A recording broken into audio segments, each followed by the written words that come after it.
Boom, baby. We are live. Welcome to the Tokyo Crypto Show, episode 122. I'm joined by Charlie from cultivatecrypto.com, and we are here to talk to you about the fiat money failing in Sri Lanka. It's complete chaos. But first things first. Morning, Charlie. How you doing? I was doing pretty good. Watching the unrest there has been some semi-entertaining in the fact that, see like old men swimming in the presidential pool and shit like that. So, I mean, obviously what the country's going through is not funny at all. But yeah, the citizens having a good time while they're at it, I guess. Yeah, we're going to cover that a lot more. But first, we have some breaking news right now. And the CPI numbers just came in, and we are looking at a 9% increase. This is the highest inflation has been. 9% is the official number. This is the highest inflation has been in the United States of America for 40 years. This is a trend around the globe. Charlie, what do you think the real number is? Yeah, there's a few websites that try to guess the real number. There's some people that say it's as high as 20%, right? But I would say at least 12. So yeah, it is what it is. I've been, binging a lot of different content these days, both in crypto, macro, every which way, and really kind of, I hate this term to some extent, but people have been using it recently, right? As the brackish water, right? Where the two fields collide of crypto and traditional markets has actually been one of the most interesting places to watch during basically 2022. And what I mean by interesting is there's a shit ton to learn in that space, I think, for our audience as well as for us. And these types of events that we're seeing this decade are events that we are going to be having written in financial history books. And therefore, the macro parts of it, or the biggest parts of it, in the main parts of the history books. So we're going through some pretty wild stuff right now, to be honest, in terms of world history, and it's going to get even more wild in the next few years, believe it or not.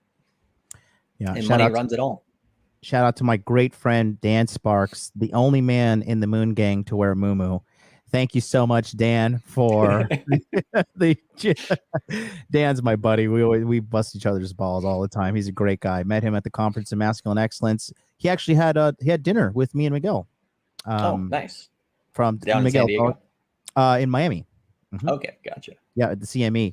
And Dan is the first one reporting for us in the comments section. Thank you so much, Dan. Dan Sparks says the U.S. CPI number just came out. CPI soared to 9.1%. And Americans' real wages fall for 15th straight month. We are building back better. What can I say? We are building back better. Shout out to the great president in the United States of America, Sleepy Joe Biden. Dan Sparks says that was a damn nice dinner. I missed meeting Charlie. He'll make it out there eventually. We'll get you eventually. Yeah. Yeah. Okay. And Kakistocrates odd that the World Economic Forum removed Sri Lanka's president's bragging page. We got that. We have it here in the web archive. We're gonna be talking about that on today's episode. Charlie, the inflation numbers just came out. Normie's going to norm. I predict Bitcoin crashing. What do you say?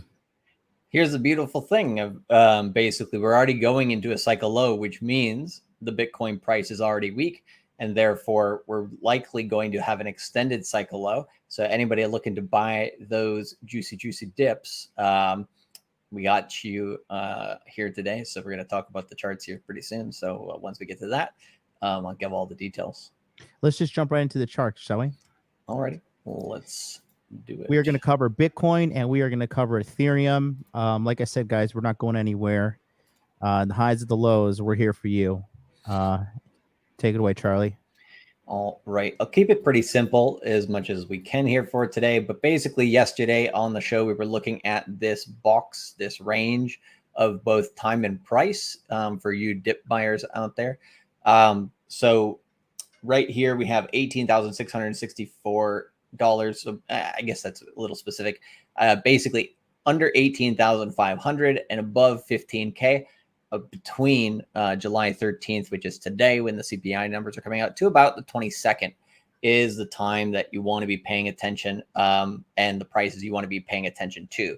Now, we were talking about some more complex things with the pi cycle indicator and different things like this. We're not going to get into that today, but basically the most extreme this month we would see in terms of Bitcoin's price would be 12,500. I personally think I don't think that's realistic, basically. So that's why I give this range of 15K to 18,500 as the range to be buying.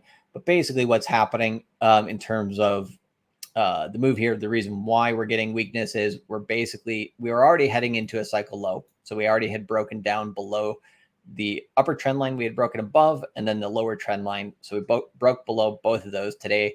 The price tried to come up and regain that area, kind of like when somebody's drowning in water, they put their hands up and it keeps going down. But basically, I mean, it's pretty actually not the best analogy, but I mean, it's not the best imagery, I guess I should say. But anyways, that move coming down here, right, might last a while. Now, that extended cycle of, let's say, like 70 days is a good possibility. Now, the other thing to pay attention to later this month is we do have the interest rate hikes being discussed here on July 26th and 27th, right? So that could also add a little fuel to the fire to the downside, just in terms of people knowing that that's coming.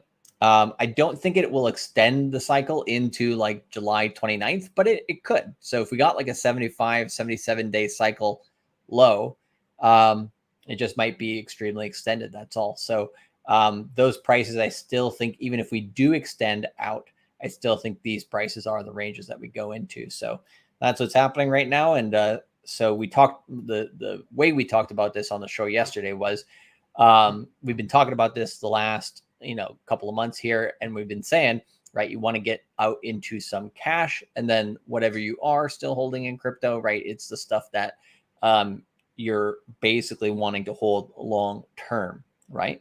And so the people who have cash on the side, which should be the majority of the Moon Gang, also we've been talking about different side hustles and ways to increase cash flows. We're going to be doing more of that discussion and actually a series on that as well.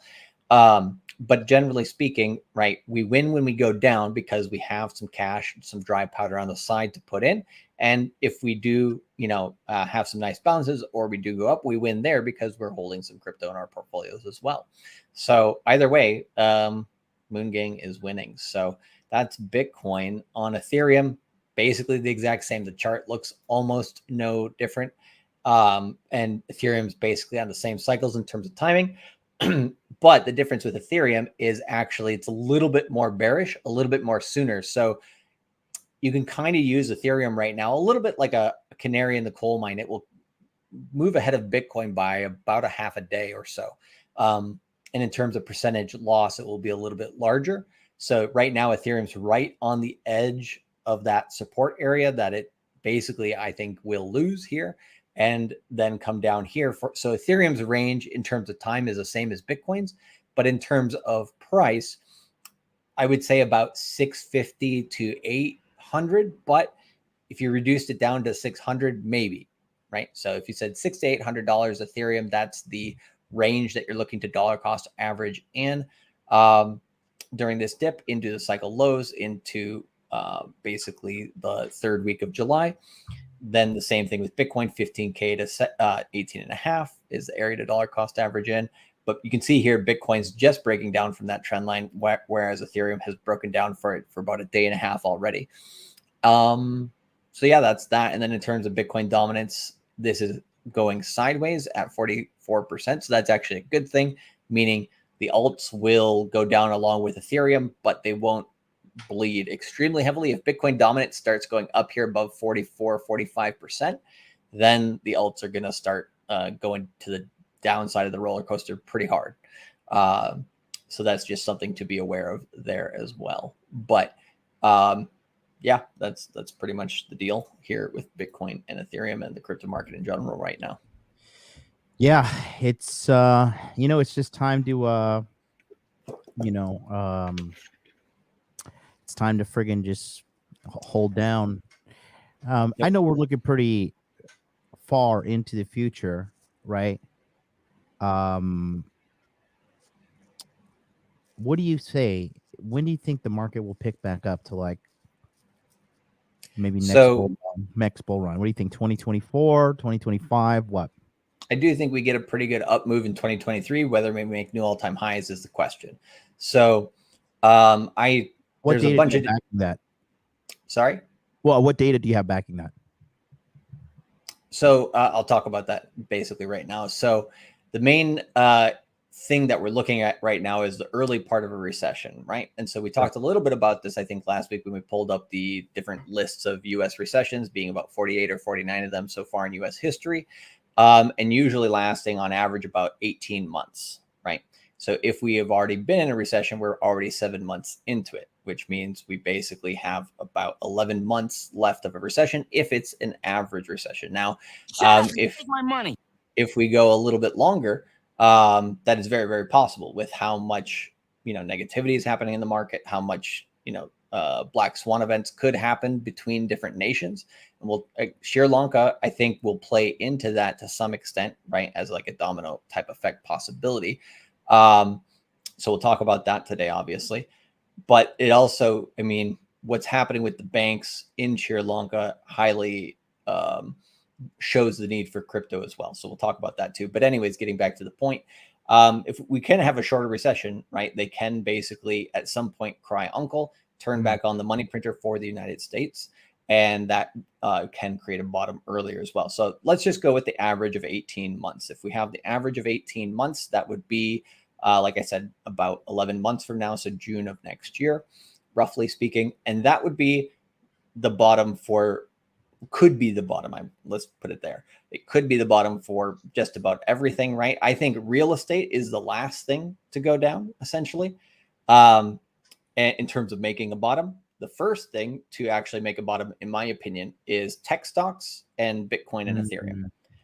The reason why is because they are the most volatile. And when the money printer does turn back on, or at least the interest rate hikes stop, at that point, which could be within this calendar year or early, the first quarter of next year, during that period of time, essentially the volatile assets are what people are going to go to first because so many people were hit hard. And also the interesting thing is we're already starting to see people liquidate assets like cars, watches, jewelry, stuff that basically during the bubble time, right, they were buying a lot of, and they're like, shit, I want some cash right now. And these prices are going down on these as well. And I don't necessarily need these on a day-to-day basis. They're starting to sell those now too. And so for people who are working hard during these periods, focusing on themselves and not like letting the drama of the world get to them, right? Those people who are drumming up as much cash as possible, saving correctly, dollar cost averaging into crypto at the right times, and July is a right time, but so is September and so is November. We can talk about that later, but that's the main thesis there for that timing, because once we find a bottom, doesn't mean we're going to rocket back up in price. It'll take time, right, to come up. And so 2023 could be something like what we had in 2019 for Bitcoin, which was we moved from 3,100 to about 10,000, right? So we did about 3x or so. But we did not hit new all-time highs. We basically got to about half of them. So if we got to half the all-time high before, we'd be probably bouncing between 20 to 35,000. Or if we get down as low as, let's say, 11K, maybe bouncing between 11 and 31K. So if you are scouting the lows for Bitcoin and Ethereum, and you are paying attention to the market, there's a lot of opportunity. But in order to take advantage of that opportunity, you have to have some cash flow. In order to have some cash flow, you got to be working. So that's where we respect the people who are all on their grind, right? So shout out to DeFi T-Tab, who says MLD is the bridge between wrinkle and smooth brains. Exactly. I think a lot of people don't get that. No, I know it's funny because behind the scenes, when me and Charlie talk privately, I'm always like, Charlie, look, you're talking like 2G, bro. Like we gotta simplify it So, people watching, people who like watching their Spanish as their first language. We have a lot of Right. people that English is their second language. Yep. And we're just trying, because we understand that cryptocurrency and the financial markets, it's extremely complicated. We understand that. And but just so you guys know, behind the scenes, because like Miguel and Charlie are geniuses, and they communicate at such a high level and with such speed as well. I could interpret it and understand it, but I understand, like, we really do need to bridge the gap to enlighten and empower the people watching at home by making it as digestible as possible, so that they're no longer really dependent on us. You know what I mean? If we say, like, buy Exactly. this, you know what I mean? And that's what we're trying to do. So we are working on that behind the scenes. And thank you, DeFi TTEV, for saying that, because we actually really are working hard behind the scenes Yeah. to Well, the do other this. thing is, like, there's some asshole every once in a while after each show on my side of the stream that says, like, something about you, basically. But what they don't understand, it's bullshit. Who cares, right? But what they don't understand, right, is since the beginning of the Tokyo Crypto Show, this has been our MO, like, kind of the tag team duo Gonna that we hold my got here. $1 million award while you go ahead. Okay, yeah, there we go. But the tag team duo that we got here, a lot of people don't understand that, like, that role that you do play, because you do absorb a lot of this information very easily, and then you also do speak normie a lot better than me sometimes. So that does help. I think a lot of people who are new to the space digest things, but also people who are in the space to kind of just get a refresher, right? And so I think that's really important, because there's so many people who are in crypto that are just like, ignore the beginners, don't help them out, don't bring people up with us. But that's what we've been doing from the beginning. I think our first episode that we ever did on the Tokyo Crypto Show, we did like something about like how to send and receive Bitcoin. I'm like, that's super simple. And you're like, exactly. And we did a really good episode. I think the first time, like, we wrote down like what we're going to talk about, like, it was like super complex. You distilled it. We had a great show, and the Tokyo Crypto Show has been, one of the best shows to bring brand new people into the crypto space that we've had here since 2019 on YouTube, in my opinion, because there's so many crypto people, they just don't help newbies anymore. They think it's, below them, which we've all been in those shoes. And, there's no such thing as a dumb question. So I do think it is really important what we do. I just wanted to highlight that point there, because that's what, I interpret when I read that super chat or read his comment. Yep. Like I said, the more new people we have, the stronger we grow in strength, because the more people we have in the crypto community, the more, because the only way we're going to win is by people coming together and making crypto the preferred source of monetary transactions. Right now, we are witnessing economic chaos due to the fiat money system. And the thing is this, like what Charlie was saying is true, guys. To keep this scam running, they've got to print more money. This quantitative tightening that we're experiencing right now, this is a very short amount of time. This is like saying, look, and the thing is this too, if you guys are watching this kind of content right now and taking action and paying attention, you don't have to worry. Your day is coming, right? Your day in the sunshine is coming. But for the average normie conforming out there, trusting the government, investing in their 401k, I mean, that's the person that's going to suffer. The people that make fun of Bitcoin and stuff like that, especially the older generation, right? Like, my father himself, he's in his mid 70s, and he basically was trying to tell so many different people around him that, his age, that were dependent on a 401k and Social Security, like, especially in early 2020, be careful, right? And a lot of those people don't listen, because they've been drinking the juice of the Ponzi scheme, which is the current fiat system. And they're not ready. They're basically only ready for one scenario. Everything continues as usual, and everything is wonderful, right? And they don't prepare for any curveballs, essentially. Yeah. So anyways, yeah, and then really, I mean, here's the real deal, right? If we really want to talk about it. Somebody put the comment, where is it? Yeah, ESG is the problem. That right there, the ESG rating. That's why you see every company with the LGBT stuff in June, just everywhere. It's not because they care, it's because they want to have a good ESG ratings. The ESG system is complete garbage. Dan Sparks, $10 super chat. He says today the U.S. money supply is at $21.75 trillion, up from 21.73 trillion last month, and up from 20 trillion 42 last year, an increase of 0.11% from last month and 6.55% from 1 year ago. Fiat is kaput. Yep. Yeah. Today's eps. Yeah, I've been writing this on Twitter. Dexy boys, we up. Dexy boys, we up. The dollar is soaring. Unfortunately, it's good for people like us who collect dollars for our business and we live abroad. The yen is crapping the bed right now. Yeah, the taxi driver asked me today. He was just asking me some questions. We ended up talking about crypto and the economy, and he was just like, he was trying to translate a word because it was basically interest rates. I didn't understand it, and he was just like, "When do you think the interest rate in Japan's going to go up?" I was like, "Damn, bro," because Japan's getting hit hard on their currency.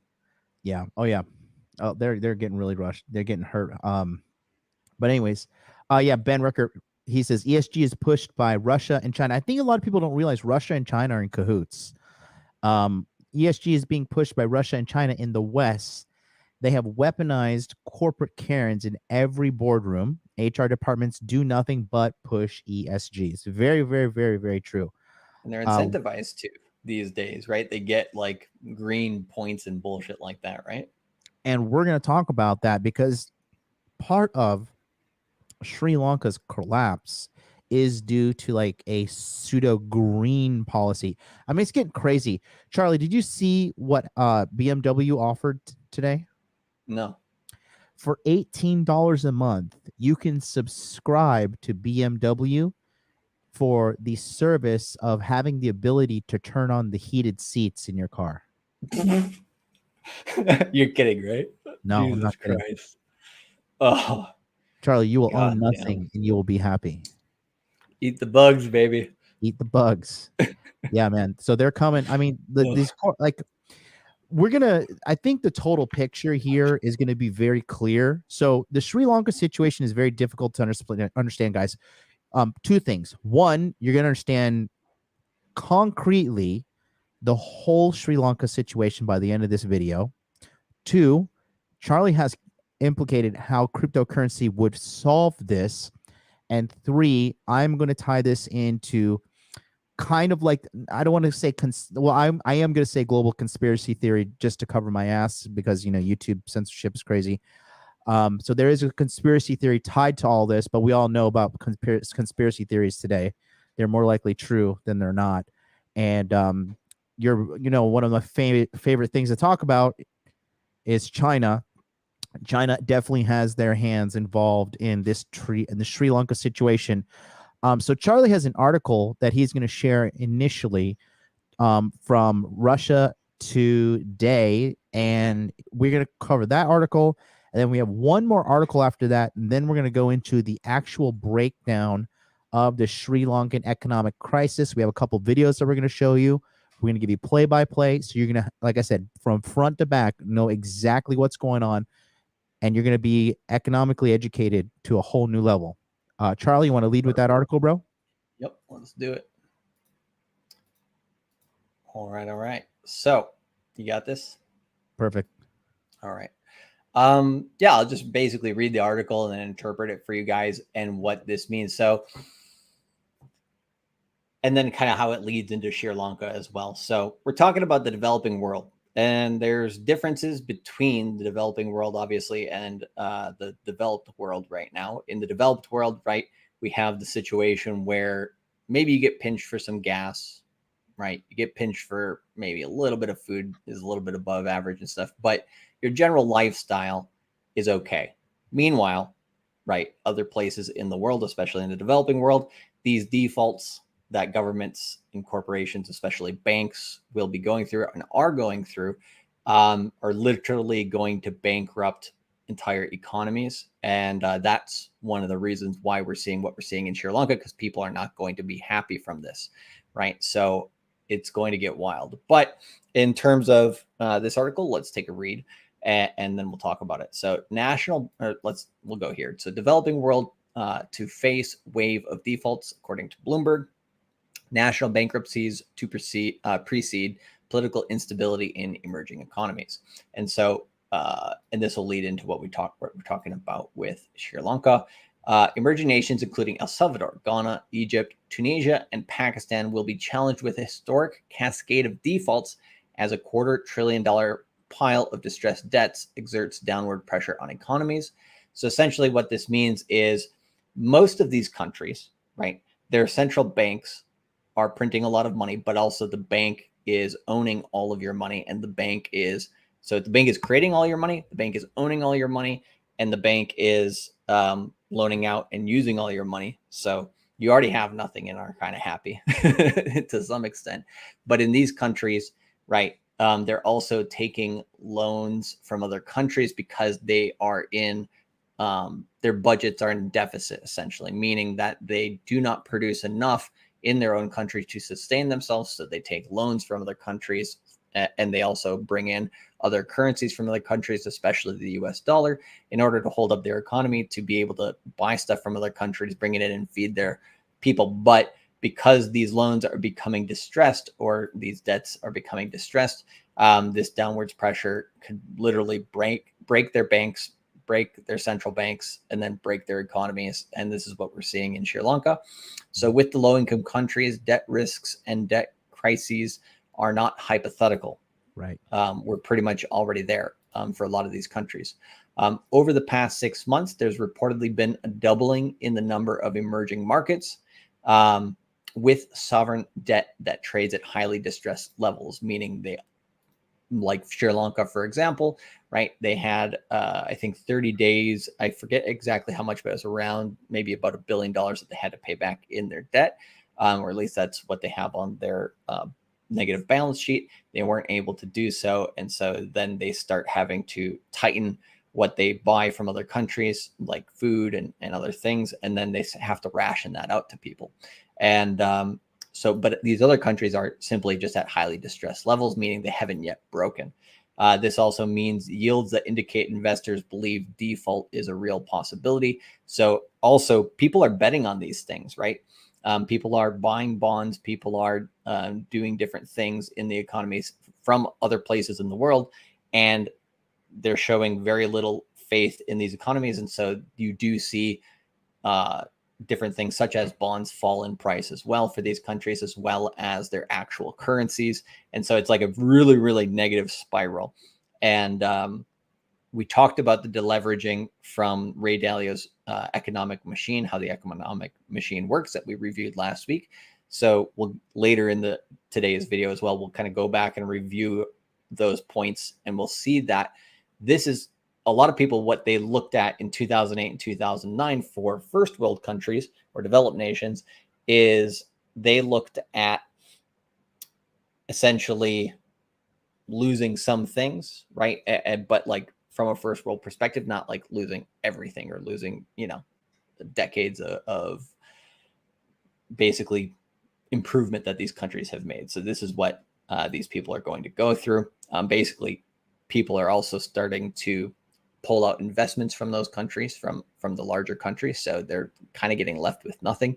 Another cause for major concern reportedly arises from a potential domino effect that commonly occurs when scared investors begin yanking money out of countries with economic problems. In June, traders reportedly pulled $4 billion out of emerging market bonds and stocks, marking a fourth straight month of outflows. Probable defaults may be followed by political instability, highly likely, as we're seeing here in Sri Lanka. And then earlier this year, Sri Lanka was the first nation to stop paying its foreign bond holders, burdened by unwieldy food and fuel costs that fueled protests and political chaos. Populations suffering from high food prices and shortages of supplies can be a tinderbox for instability, said Barclays. And there was one other thing I wanted to add to this, which was, not off the top of my head, I can't remember right now, but basically, I'll get into that in a second. The other thing I wanted to add to this is So what we're seeing in Sri Lanka is pretty extreme, especially for, compared to other countries right now. We did see the Russian currency go down my money. hard in February, and everybody was basically talking about that, right? But here in Sri Lanka, we literally have the world's worst performing fiat currency, hence today's title, Sri Lanka's fiat money fails. It's gone down 30% against the US dollar already this year. And you can just see, like, literally, Yikes. they just, boom, like, it's donezo to That's some extent. rupees per dollar, yeah. So that were they comparing? They're comparing it to Indian rupees, or is it Sri Lankan rupees. what is that? Rupee? Oh, per dollar. Excuse me. Sorry about that. Yes. Yep. Wow. It was So earlier in the year. It was like I believe it was like 140, 150. yeah, it was. Yeah, it's been a pretty wild year for Sri Lanka. Wow. I believe they do follow what is in terms of their central bank, what is called modern monetary theory, which is, hey, it's okay, let's print as much money as we like and give out some free money to the citizens, right? That'll work. Somebody says it looks like the Luna chart. Yeah, dude. When I'm reading these articles, I swear to God, like, it's just like looking at Luna, but worse. Like, you got Ponzi schemes in governments. I think one thing that people don't realize, right, is since nations have been taken off the gold standard, the money that banks create, loan out, use, all this stuff, it's funny money. It's like less, in my opinion, is worth less than the main cryptocurrencies, Bitcoin and Ethereum. Whereas a lot of people look at Ethereum and Bitcoin as, funny money, magic internet money, right?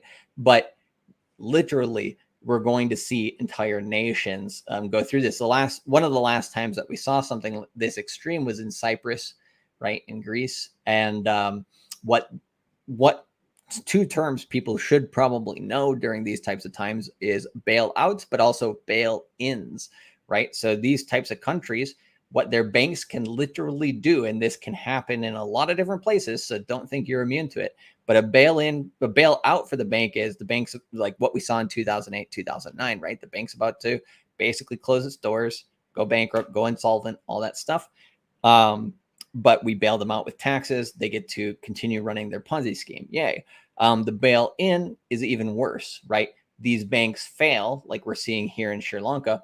And what they do is, instead of taking money from the citizens via taxes, they literally just directly take money from the citizens from the bank itself and just say, sorry, guys, you have no more money. We're taking it all so that we can stay afloat, so that we can service you guys in the future. But sorry, all your money is gone. Yep. Not fun. Nope.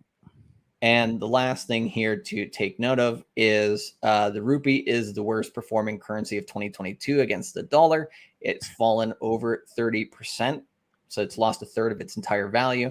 That's extremely volatile for just a fiat currency. Ghana has gone up just about 18%. It looks like Egypt just about 14. Russia, scroll down a little bit more. The super chat's covering the bottom of the chart. Oh, okay. Let me scroll up a little bit. Yeah. Yeah, right. Perfect. There you go. Yeah. Russia's at 11% here, which is looking good by comparison, but it's still really, really bad. And what is this? Tajikistan? 9%. Tajikistan. Okay. Yep. 9%. So, yeah. Fiat currency is safe. Your bank is safe, right? So this is why, I'm going to go a little bit into crypto just from that, which is, and then we'll get into all the details of why this is happening, which is what you're going to talk about here. But essentially, right, this is why you need cryptocurrency to some extent, right? Gold is good, not in terms of just kind of trying to hold value, right? But you can't move gold across borders. You can't. You got to declare it on the plane. Anything over $10,000, you have to declare. Exactly, right? You can maybe wear it on you with like a Rolex or something, but how many of those can you really wear? All that type of thing. And also, the bank can take it away from you. Most gold is in paper notes. Most people store it in a centralized place. They don't have it in their home themselves, or at least not the majority of it, right? So for Bitcoin specifically, right, at least having some savings in cryptocurrency, even though right now the prices are going down, right? There is volatility in it. As long as you use it as a long-term savings account during times like this, if you're a person who's in Sri Lanka and you understand cryptocurrency and you have some Bitcoin, and like other people, what if they do a bail-in and people can't go to the bank anymore and get their money? They're literally just flushed out, right? If you have a store of Bitcoin, the volatility is still there, but the volatility in your currency is already there. The volatility in your bank is already there. So by comparison, it doesn't matter so much about the volatility. What matters is that you actually own your money and you can move it wherever you want, anytime you want. And yeah, of course, during a crisis like that, it's probably pretty hard to find a peer-to-peer lender, or not a lender, but peer-to-peer guy who's going to like give you cash for your Bitcoin. You might have to be somebody who is able to travel to go do that somewhere else in a small country. But generally speaking, right, it's good to have that safety net of owning your own money. But of course, with Bitcoin and Ethereum, it's not money that you're looking to use on a daily basis anyways. So it's not something that you'd immediately try to liquidate if you're trying to pay your bills. And if you are in that situation where Bitcoin needs to be liquidated because you need to pay your bills, means basically you bought too much. And there is such a thing as that, believe it or not. So Tom C, 9.99 super chat. When you say markets may bottom in 11 months, will Bitcoin and Ethereum continue to bleed until then, or crab?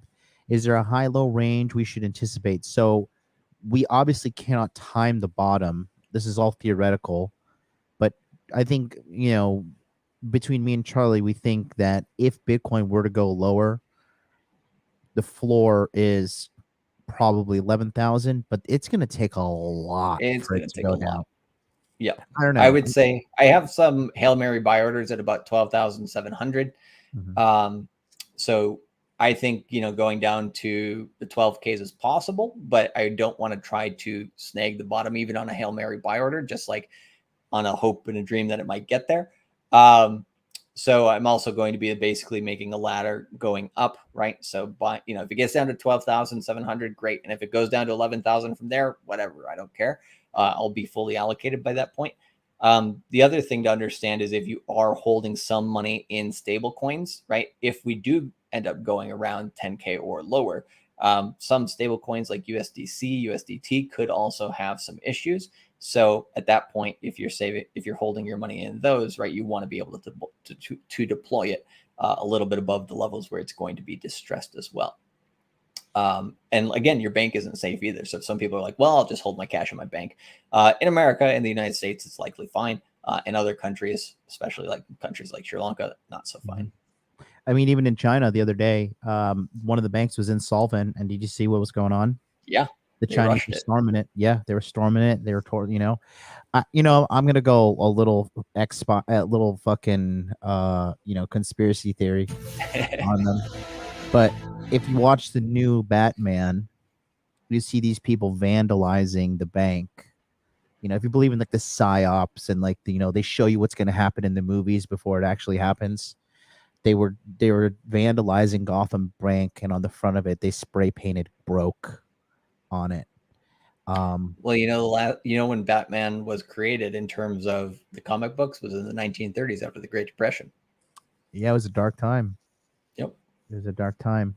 I just realized this guy's Ben Rickert from The Big Short. I like it. I like this guy even more. Yeah, I've noticed that the last week as well. I was just like, oh, that's great. Shout out to you, Ben. Hey, we like guys like you, like, you know, those kind of intellectual, funny guys. Yeah, But little yeah, going troll. back to this, theoretically, it should continue to bleed. I'm not saying. I mean, Bitcoin is already kind of flirting with 18,000 right now. Because well, actually, no, it just popped up. It was just at 19,000. Now it's at 1900, 19,200. They Yeah, I think seem to be, if it breaks below 18,800, start seeing some fireworks there. So it's gonna bounce around a little bit before it does that, I think. yeah. I mean, in my opinion, right, which is just my opinion. They seem to be holding pretty well between 19K, 20, and then 1K for Ethereum. I think Ethereum went down. What was the lowest it went down to? Was it like 800? 880. You know, And Bitcoin was 17.5. But it how long was basically that 17.5? I caught 17.9. live. I just was by, but like I think it was literally like less than 2 hours for sure. Oh wow. I was just happened to be lucky to be watching the chart at the time. Wow.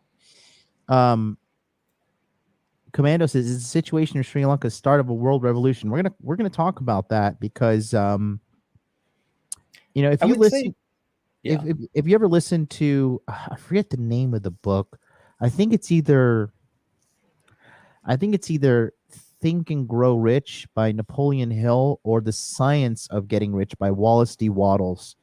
And he said, like, eventually, you know, these government systems, and this is my theory personally, these government systems, they got us to the modern day that where we are now. But now it's clearly they're just fucking archaic and they're not working. They're failing more than they're succeeding. And we have, like I said, we have concrete evidence. These videos coming up right next with my segment. But that's what I think we're witnessing is an old, archaic, dying system holding on. It like a great personification of this is Joe Biden, right? I mean, just like I mean, old, literally, what was he doing the other day? He was reading like his thing, and he was like, "Pause." I was like, "Are you fucking kidding me?" No, the quote is repeat the line. Right, Repeat exactly. the It's line. just like, God damn it! Like, Yeah, what no, kind of clown world the are guy we is in right now? he's a puppet. I mean, he's not even really the president. And I honestly, I love watching America burn, because all the dipshits that voted for Joe Biden, I'm glad they're suffering because you guys need to sit there and realize, like, people were so angry at Trump for like, oh, he's such a mean guy. Way, you fucking Oh, his pussies. son is Trump Jr. is such a terrible person, and it's Who like, gives a shit? no, I Taxes mean, are, but look at what they're doing. Like, yeah. it's like if Hunter Biden was in the same, like, I don't really care, but it's like if Hunter Biden was basically instead Trump Jr. instead of what he's doing now, like Jimmy Kimmel, the media would just be like, but Fuck what do they say Jimmy about Hunter Kimmel. Biden? Hunter Biden actually went on Jimmy Kimmel, and then after that, they're not talking about that shit. Jimmy Kimmel is a fucking pawn for the elites. Yep. They have their hand so far up his ass. He doesn't even Oh he's yeah. completely controlled by them. Fuck Yep. Jimmy Kimmel. I'll Well, knock that's what him I'm out in a saying. video game. It's wild to me, like how just because people want to toe a party line, how people still just follow along with it, even though like it's clearly just a clown world ridiculous. It's like it's worse than what we saw in Idiocracy, to be honest. You know, the bottom line is this. You can hate Trump, you can hate his character, but for me, I loved it because one, taxes were down, two, gas was fucking affordable. You know, you didn't have to make a decision like, should I go to my friend's house or should I save money on gas? Three, there's tons of jobs knocking out. Four, Kim Jong Un wasn't launching missiles like right down the fucking road from me and Charlie, like launching them into the fucking into the sea, literally like 200, 300 miles away from us, nukes. You know, and China was afraid of him. Yeah, When that was the biggest one for me was that China was afraid because when they get, when they get a little bit too far ahead in history, if you go back and look at all the previous dynasties within China, they're not kind on the international stage. no, no. And the thing is, in addition to that, you know, Trump was a gangster because when he had Xi Jinping over to have lunch in Mar-a-Lago, he called in a fucking strike on one of China's allies, like while he was there. You know, I forget who it was, but remember when he called in the missiles on and he had to. Oh, right. I think Who was it? actually was that Abe? Abe might have been there actually. Probably. I'm a Yeah. gangster too. You Yep. know, Yeah. so don't believe me. R.I.P. If I could long one thing, it would be that Japanese hatred for the Chinese. Yep. And vice versa, bro. And vice versa. I mean, honestly, losing Abe was a devastating thing for the nation of Japan. You could feel the sadness in the air here. Yeah, I mean, dude, like he was like a nice grandpa, like, and he actually, lived what he preached. It was like very few politicians would I actually say are decent people, but he was a decent person. Yeah. And guys like this, getting bent out of shape. Trump got 200 million from supporters for Stop the Steal. Guess what? He pays his own personal bills and loans off with it. Keep sending that ass hat your money. Yeah, you're right. Keep voting. I'm pretty sure you're gonna love that $10 gas when it's there. Well, I love how people just get bent out of shape about politics. It's like, there's a thing called moderation, or just like understanding, okay, this side got this right and it got a lot of other things totally wrong. This side got this thing right and a lot of other things totally wrong. And why don't we come to some sort of agreement? But that's definitely not the world we're living in today. This is it. Jim's right. No, we knew it was G, but I mean, I think Abe was president. Abe was present at the time as well. Yeah, Trump tomahawked Syria at the time. Right. The Tomahawk That was cruise wild, missiles. Yeah. And then he talked about how delicious the chocolate cake was. It was a power move. And the thing is, the Chinese are moving slow and steady. They're not ready to handle like the brute counterattack of the United States if it were to happen. Neither is Russia. No. But they're playing the slow and sneaky game. That's why you're going to see Russia take Ukraine. I talked about it. We have like all these fake fucking military, like that fake Latino guy who claims to be in Ukraine, and he's like, constantly posing, we just took out this tank unit. Some fucking dipshit. I don't even pay attention to that shit anymore because like I'm so jaded by the media and the governments these days. I'm like, fuck them. Yeah. So anyways, there's a lot of people are said that Russia was going to be decimated by Ukraine. Oh, by the way, did you hear another $1.7 billion is going to Ukraine? Oh, yeah, of course. Got to save the people in Ukraine, right? That's the Democrat fucking mattress money fund over there. But yeah, here we are, people starving and suffering in America, but we're going to talk about real suffering shit. You want me to go, Charlie? You want me to start? Yeah. Fire away, and let's get more into the Sri Lanka thing, because what people don't understand is the stuff that we're talking about here, we're going to tie together towards the end, and there is a lot of things. Like, people don't think these days that, oh, what's happening over on that side of the world is not going to affect this side of the world. But today, the way the economies work globally, right, is you push something down far enough on one side, something's going to do the opposite equal reaction on the other side as well. And so whatever happens on a macro scale from developed nations also goes the other way around. Whatever happens in developed nations, eventually those dominoes falling enough will also affect the larger nations. And then how does that affect markets? Also affects cryptocurrency. So everything is intertwined and you can't get away from it. So you should pay attention to all this stuff. So let's go deeper. We got a super chat real quick. Louis Cipher, FMG, $5 super chat. Trump 45 for the win. Shout out to y'all. And FNF have changed. That's Fresh and Fit have changed. Elias respect. Thank you so much. I will be back on the Fresh and Fit show in August next month, right after I'm on Valuetainment. August 18th, yours truly will be on Valuetainment Money. It's going to be awesome. Bro. Thank you. Coming up, baby. Coming up. I've been watching them for quite a while. Good stuff. Yeah, he's great. I met Adam. Adam's a great guy. Me and Adam text each other. He's a cool guy. Yeah, and Pat, the first interview I ever saw with him is he interviewed McAfee at his home. John McAfee. Oh, wow. Yeah. We interviewed McAfee too. There we go.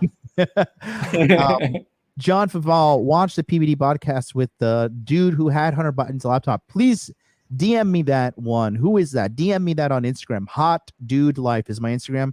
Please DM me that, John, immediately. I want to find that. I don't know if I should say this on the air. Oh, I don't know. Did you see what's going on? Yeah, I just want to encourage you to say it just because it'll be fun. I don't know if we will get struck down. No, I have the copy of the hard backup of Hunter Biden's iCloud. I haven't opened it and extracted it yet, but I have it. And yeah, to me, all that stuff is just watching like things burn. It's just like, it's fun to watch, but it's totally just like a waste of time. No, I'm telling you, I'm gonna dig hard, bro. I'm gonna find some stuff on there. I know I am. Well, yeah, I mean, yeah, he's definitely involved in a lot of different stuff. But did you see the video when he was arguing with the hooker about the crack and he was filming the crack cocaine? Did you see that? Yeah. And then I didn't watch the whole thing, but then I also seen different mashups of it that have been pretty funny too, actually. Good stuff. Jim says, question for John: why is Japan so conservative, even though it's not a Christian nation? Conservatism was before Christianity, bud. It's always, conservatism is just common sense in a culture. But anyways, let's get going. Okay, so we're gonna explain. We have a series of videos here, and first one is okay. So this video was actually published on April 16th, 2022. Okay. So this was approximately 3 months ago. As of today, and I believe this is correct, today the is the official date that the PM, the Prime Minister of Sri Lanka, has stepped down. We already lived July 13th over here in Tokyo. It's your guys' July 13th morning.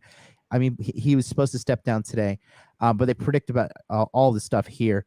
Take a look. This is a 7-minute 55-second video. This is a great video by the Weon people, and yeah, let's get going. Let's recap this week's headlines from Sri Lanka. Bankrupt Sri Lanka asks citizens abroad to send home cash. 13 Lankan banks placed on rating watch negative. Audience, let me know if the audio is good. Sri Lanka defaults on $51 billion external debt. There is trouble in the island paradise. There is no food. At least 500,000 Sri Lankans have fallen into poverty in the last few months. There is no fuel. There are no medicines. Critical surgeries are being cancelled. Doctors say the economic crisis may kill more Lankans than COVID did. There are daily power blackouts and wide-scale protests on the streets. What's happening in Sri Lanka is much more than an economic crisis. It is a humanitarian crisis. The question is, how did it happen? How did Colombo lose all its money? We will answer these questions tonight. Hello and welcome to Gravitas Plus. I'm Palki Sharma Upadhyay. The Lankan crisis has numerous explanations. There is a problem with the country's policy. Then there is politics, factors beyond Lanka's control, what people like to call fate. And then there is China, the root cause of many problems in Sri Lanka and elsewhere. We'll start with policy. What's happening now is a result of years of mismanagement. You see, there's a fundamental problem with Sri Lanka. It imports more than it exports. It spends more than it earns. Can you name a couple nations that import more than they export and spend more than they earn, Charlie? I know Pakistan seems to be one that's on the edge. And the developed nations that we were reading earlier in the other article were like Ghana, Tunisia, El Salvador, and others, basically smaller countries that can't sustain themselves. Yep, it's a lot of them. There's a lot of them. I think America is running a trade deficit too. Yeah. I mean, America has been in a deficit for quite a while. The difference with America, though, is that it can get out of a lot of its debts just going to war. Right. So that's the difference. Yeah. All right, here we go. Let's continue. There is a trade deficit. There's also a budget deficit. This double debt is a perfect recipe for disaster. Sri Lanka's response to this disaster has been disastrous. Instead of trying to narrow down the deficit, the country expanded its debt. Colombo borrowed heavily from countries and agencies. Today, Sri Lanka's debt to GDP ratio is 111%, meaning it owes more than it produces. In 2019, the Asian Development Bank flagged this problem. It said the country's national expenditure exceeds its national income and that its production of tradable goods and services is inadequate. 2019 was also the year Gotabaya Rajapaksa was campaigning for presidential elections. In 2019, this is the guy who won the election in 2019 to become the prime minister who has led the charge of the fucking fail of this nation. Among his election promises were deep tax cuts. Basically, you vote me to power and I will ensure that you pay less tax. Well, how will the country make money then? The voters never asked and Gotabaya never bothered to warn. In November 2019, he was elected to office with more than 52% of the vote. A series of drastic tax cuts followed. Ratings agencies raised an alarm. They realized Sri Lanka's state coffers will soon be bleeding and the country may soon run out of money. So Lanka was downgraded to near default levels. As a result, investors fled the country and it became difficult for Sri Lanka to access international markets. But Gotabaya was not done. He made another blunder. In April 2021, he banned all chemical fertilizers.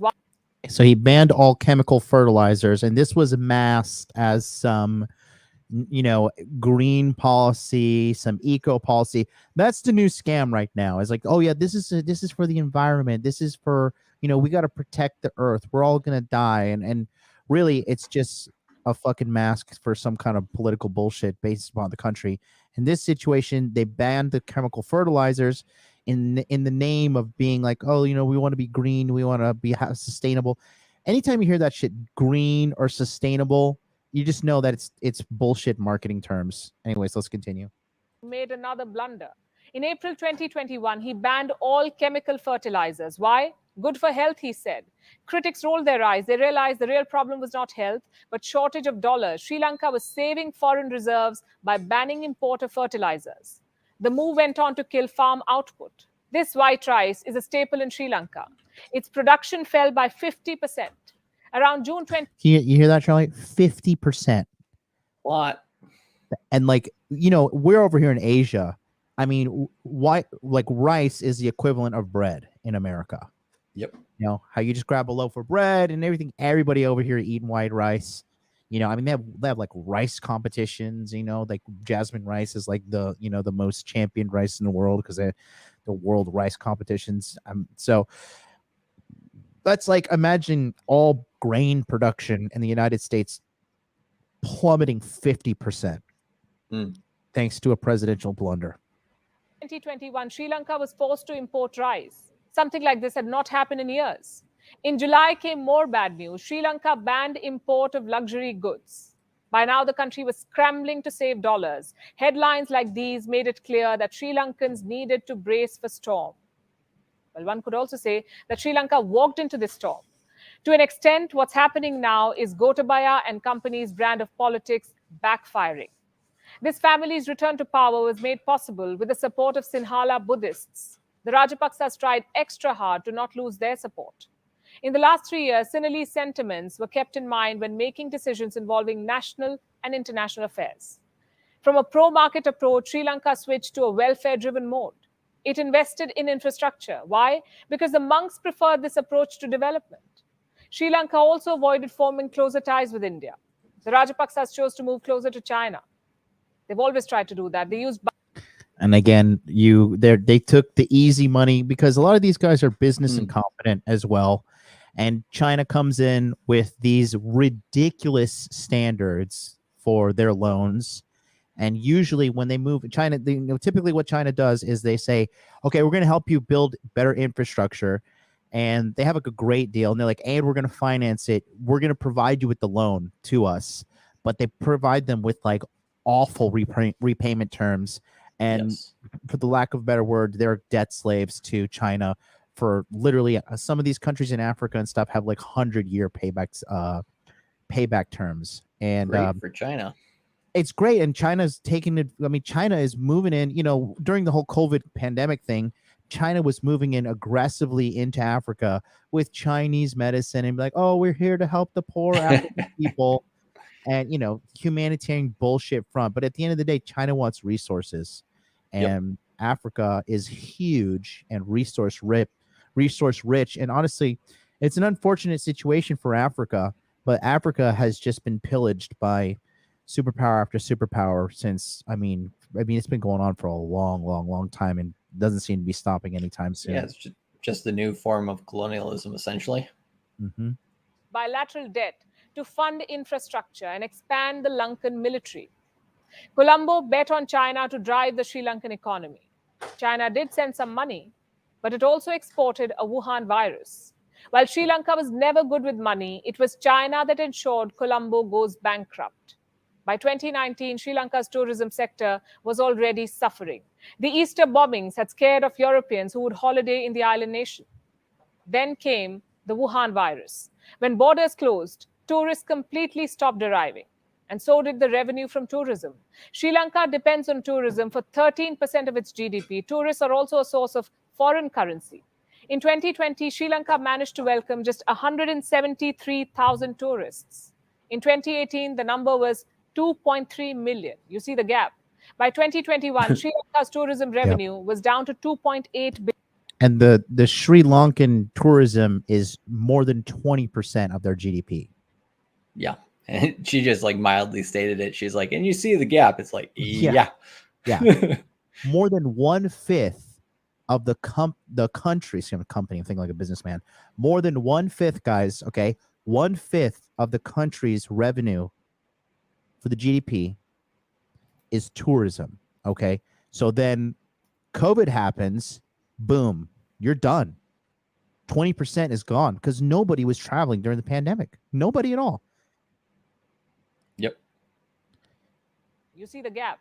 By 2021, Sri Lanka's tourism revenue was down to $2.8 billion, as against $7.5 billion in 2019. The Wuhan virus also hit remittances. Lankans abroad stopped sending money. So late 2021, the revenue from tax had fallen. Agriculture production, which accounted for 8% of the GDP, had also fallen. Tourism revenue had fallen, so had remittances. And to top it all, there was a raging pandemic, and foreign agencies were not lending money to Sri Lanka. What did Colombo do? It turned to its neighbors. And just so you guys know, Colombo is not a person. Colombo is the capital of Sri Lanka. That's like what it's they're basically saying, like, what did the White House do? So when they say what did Colombo do, that's what they're talking about. In June 2021, Bangladesh loaned Sri Lanka $200 million. In February 2022, India lent $500 million. Sri Lanka could not sustain. In March, Gotabaya Rajapaksa devalued the Sri Lankan rupee. The idea was to encourage remittances and qualify for a loan from the IMF, the International Monetary Fund. But as the Sri Lankan rupee plunged against the dollar, the people's purchasing power took a plunge too. Today, $1 is equal to 326 Sri Lankan rupees. Jesus. The currency has fallen 32% since the beginning of this year. And keep in mind, this video was published in April, guys. This is all outdated data. It's gotten way worse. Back home, prices have soared. Inflation is up 30.2%, meaning the price of food has increased by more than 30%. The price of inflation currently is 113% approximately. Coconut Wonderful. that previously cost 50 Lankan rupees now costs 91 rupees.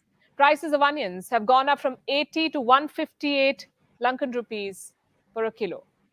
The price of rice has increased 93%. Chicken costs 55% more. Lentils 93% increase Dude, on the rice. Dude, lentils are more volatile than cryptocurrency. Jesus. Long lentils and long Sri Lankan lentils. Oh my God. Well, you know it's Go ahead. You know what CZ from Binance was saying the other day, because he also does Binance and different vehicles in Africa to try to help them be able to start banking through crypto because they're not getting banked through the traditional system. He said basically the currency is so volatile that people hold milk as an asset because milk holds its value better than their own currency. Jesus. Like absolutely insane. So you think holding crypto is volatile for those types of places? Definitely not. Like that's actually an extreme store of value comparatively. Yeah, I mean, it gets worse. It gets worse. I'll just let this play. Here we go. 15%. So there is soaring inflation, huge piles of debt, bleeding foreign reserves, and a tanking currency. Everything that could go wrong with the country's economy has gone wrong with Sri Lanka. So much for all the politics and appeasement. Today, Sri Lankans across ethnic lines are coming together every day to scream, "Go, Gota, go." The monks have turned against the Rajapaksas. How much money do you think Sri Lanka currently has?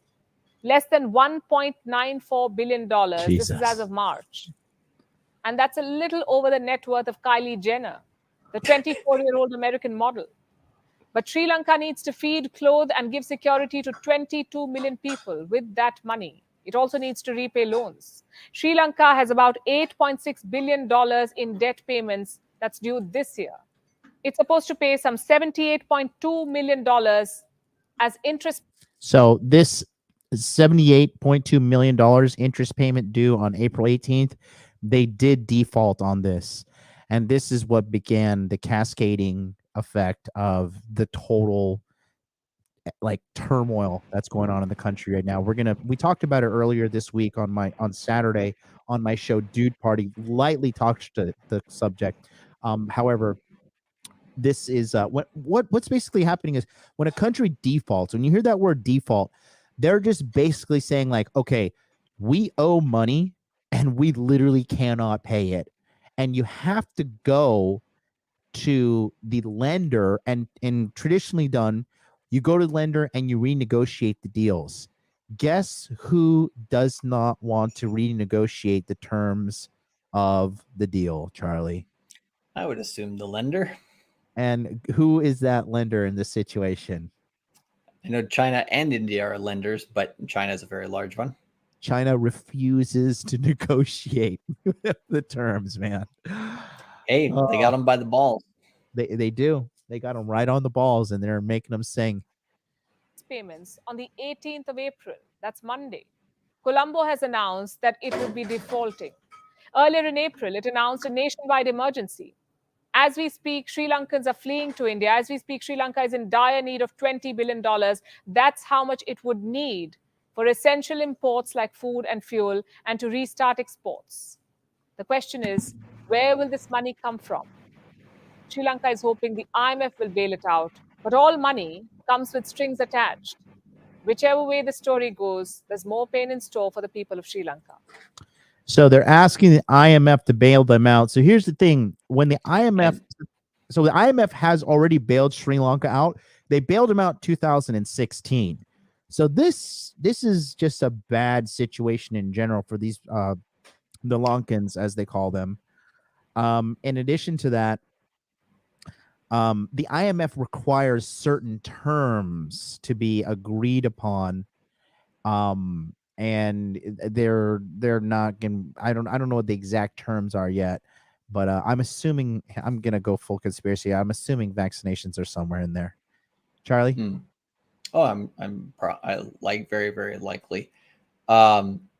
Yeah, I mean, the EC Smooth had a few good comments in the chat. And one of the ones is it's bad news to hear about real people suffering 100%, right? And it's going to get worse. This is why you basically we're talking about this is because people need to learn about this, right? Because like we said, the world is still highly connected economically. And what happens over here is going to affect what happens over here as well. And a lot of people are going to keep their heads in the sand and they're not going to see the links between these different economies. But the biggest thing right now is, the IMF, China, these large organizations, right? Or these large organizations or nations, essentially, do they care enough about other countries' people? No. They're going to try to gain power through money. And this has been the whole story since the beginning of the pandemic in March of 2020. But what was the thing that basically got people sidetracked from what was happening in the economy, right? All the drama that was going on with the virus, right? So it's something that people need to be aware of, that this is going to affect more countries down the road, right? It's not only going to just happen in small countries like Sri Lanka, it's also going to happen elsewhere, which then will have larger effects for everybody, no matter who you are in the globe. I think it was Hot Rollins in the chat. He's in Croatia. He was mentioning earlier today that essentially Croatia is going to go off I think it was a kroon, or I can't remember what he said, but he sent a super chat in it. So I got some of those now, but they're moving to the euro here within the year, I believe is what he said. So a lot of changes around the world. And, the banks are not your friends. Your government is not your friend. You are your own friend, right? And this is the high need for self-sovereignty, which is what we talk about on our channels for the Tokyo Crypto Show, but also over on my channel as well. Yep. So keep in mind, all that data there was outdated because that was from April. They predicted what was going to happen. Pretty bad. So we're gonna go to part 2 now. Now this is what happened. I'm just going to show you what's happened. The nation's citizens have rose up. They have stormed the Capitol. It's complete anarchy right now, and we're just going to play these clips and show you exactly what the heck's going on here. Sri Lanka's capital city, Colombo, presently has been overtaken by angry protesters on the streets and some enjoying their time inside the palace. But these thousands of protesters are also making themselves at home. So we got them on the presidential bed. We got them in the gym. We got them playing piano. We got them inside the presidential office. We got them eating food in the kitchen. We got them playing games. We got them diving in the pool, and we got them strolling in the park. Somebody call Aaron Clary. These guys are enjoying the decline. They really are enjoying the decline. And you won't be seeing this anywhere in American news, just like they're kind of hushing what happened with Abe, because you can't put any real thoughts in people's minds that might upset the current established order of things, if you know what I mean. Yep, take Ricky a look Bobby knows at what you these mean. different angles inside the palace. Enjoying luxuries reserved for the president and his family members, protesters are taking a dip in the presidential swimming pool. working out at the presidential gymnasium, or even gorging on the delicious delicacies that had been kept prepared at the kitchen before this happened. Now, remember, while many of them are angry protesters inside the house, and they were seen shouting slogans, even drinking some of the drinks that were present inside the mansion.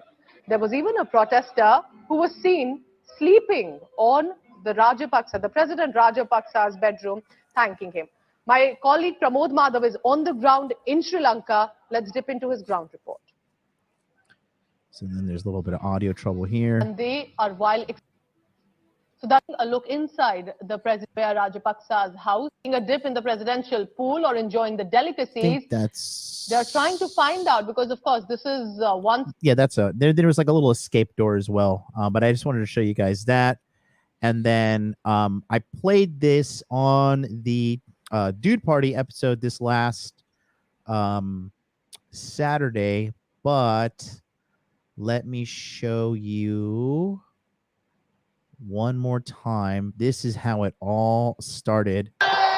And this has 10.8 million views on Twitter. Charlie, I think you've seen this one as well, but this is how it all started.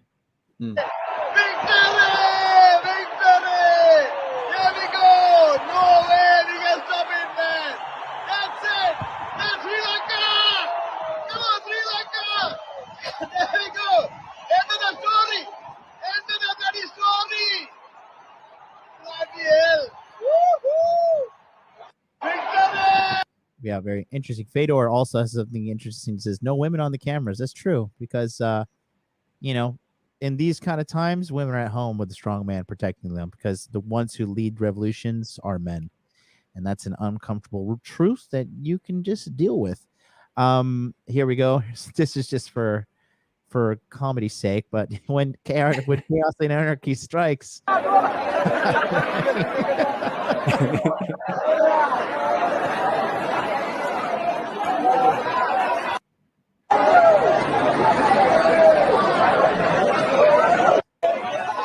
And they are in the presidential pool having a good old dip. I was gonna say there was better dips to be had in the crypto mindset Vegas meetup. Oh man. You gotta love it. It's so funny. Yeah, and then the size of the revolution is monumental. I mean, I'm gonna show you. That was just a shot from the front of the presidential palace in Colombo, but take a look at the actual number of people. This is behind the presidential palace. Excuse me. This is above the initial image we showed you when they were storming the front of the castle presidential house. And take a look here. How many people?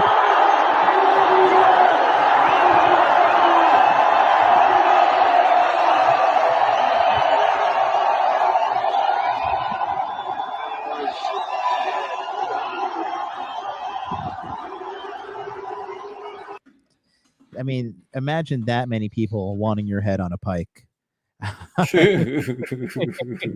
No, thank you, sir. Not fun at all. Well, you know where he is now. He fled, right? He fled to Malta, or sorry, not Malta. He fled to the Maldives first, right? And I mean, that's a nice area, right? And then, and now he's going over to Singapore. So, well, let's he's getting as far away from there as possible. But you know, it reminds me of a certain event earlier this year that the United States government's trying to memory hole. But this is like, remember when the Taliban took over the American right. This is when they took over the American facilities.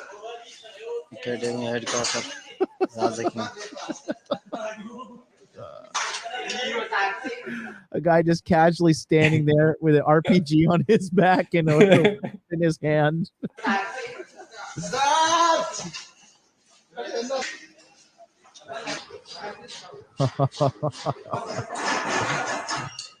Oh my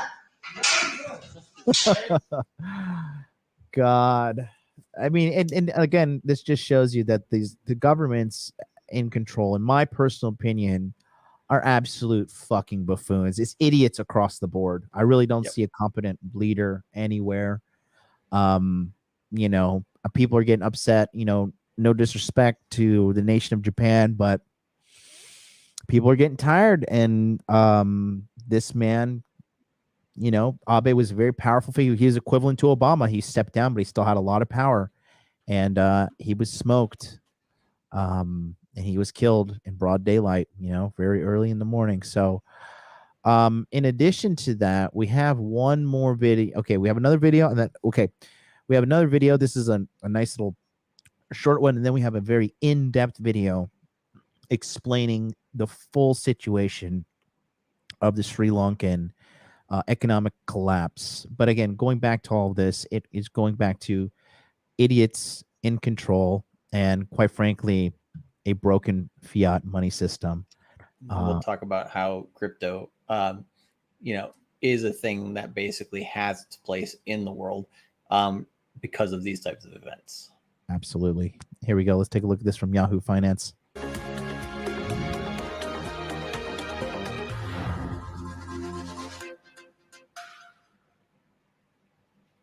Well, some extraordinary scenes coming out of the presidential palace in Sri Lanka over the weekend as crowds stormed the compound to protest the country's worst economic crisis since 1948.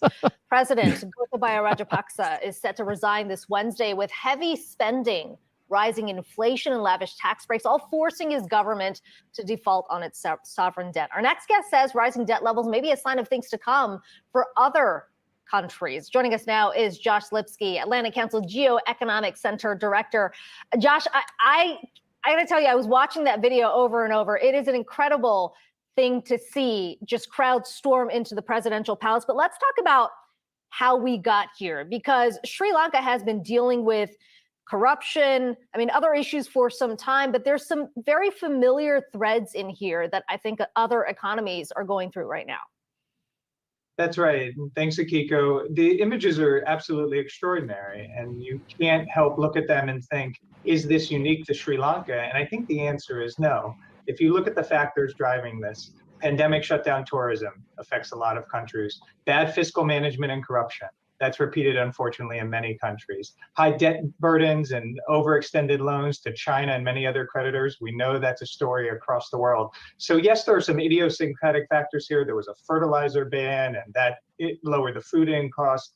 But there's a lot of issues here, if you think of the trend lines, that you know are going to be repeated other places, and we're already seeing that bubbling up. So it has to be cause for concern, both for the Sri Lankan people, but more globally for EMs.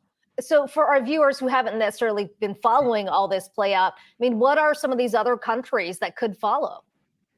Well, you have to look at El Salvador, Ghana, Tunisia, Egypt, even Pakistan as a range of different kinds of EMs in different parts of the world that are potentially at risk of default here. And that doesn't mean it will happen, but we have an extraordinary amount of money of distressed assets trading, higher amount than we've had in years. And so that triggers a lot of alarm bells. The IMF is saying this is not a moment for complacency. They need more firepower.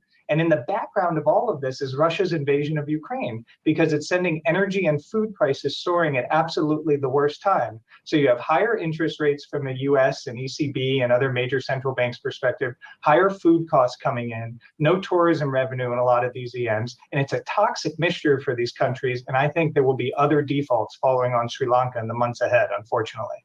Hey, Josh, Brian Chung here. And to that point, the IMF chief this morning saying there's a growing risk of a debt crisis. But I guess I'm asking, what is the overall picture here? Are we looking at something like a global, pull down that could result from one of these countries going bust? I'm thinking of, 94 Mexico, 97, the Southeast Asian countries. Is that what's at risk now?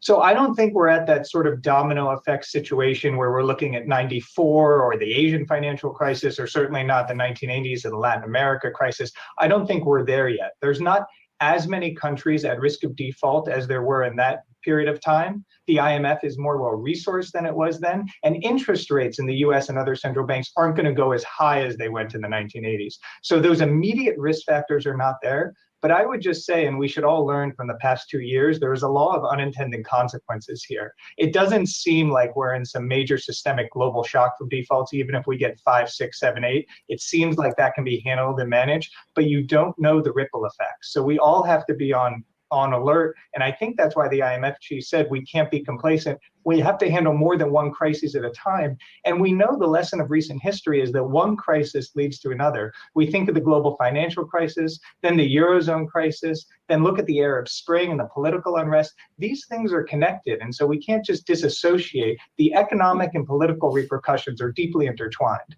Yeah, Can you and I pause it guess right there. Yeah, go ahead, buddy. Yeah, I just think he's 100% right there, and people need to be aware of those things. I think people in the chat, like we said before, the Moon Gang and the Hot Dude Army are above average because they're watching this type of content and they're looking into this type of information. So, I think Black Label Expat here was mentioning something kind of interesting, right? He's like, so who is to blame for the high food prices? Russia in Ukraine or the West banning all Russian exports? Like all these things, they have their ripple effect, and a lot of it starts in places like the Bank of International Settlements, the IMF, the World Economic Forum, the United States, and other areas. So, but people don't want to, look at those things, right? Yeah. I think that, this is, like I said, I think this is an unfortunate canary in the coal mine. This is a what can happen. I mean, personally, I don't think this is going to happen to first world nations, Germany, France, America, UK, Australia, Canada, even though Canada sucks. They just raised their rates a full 1%. So Ricky Bobby in the chat just posted that, this quantitative tightening is just getting ramped up. And we have another Fed meeting when, Charlie? End of July, is it? July 26th and 27th. Mark your calendars. And that's when they're going to announce the rate hike, most likely, right? Yep. Yeah. Yep. We're going to, I mean, I think, again, I don't think it's going to be like, oh my God, we're like eating garbage in the streets. No. But things are going to get tougher. And quite frankly, little things, if you guys watching us, we're all about self-improvement, becoming a better man, right? So you're not going to be eating up. Honestly, quite frankly, dude, every time you're eating out, you're just slowly poisoning yourself. Like Yeah. you're going to be better off. So just buckle down, prepare, educate yourself, spend money on education, spend money on what's necessary, get certificates to get promotions, increasing your skills, while everybody's freaking out and drinking alcohol and doing drugs to numb themselves from the situation, you can actually solve your problems logically by becoming a better person, informing yourself, and so much more. Yeah, don't let news like this get you down, right? Like if you're in a place where you are taking care of yourself and you're able to start, moving forward, like I think a lot of people do take the world news a little bit too much on their own shoulders, right? Because we have so many social causes on social media and stuff like this. It's like, yes, you can try to do things to help, but you're not going to be able to solve this problem. This problem is caused by pretty much just the world elites, like it or not.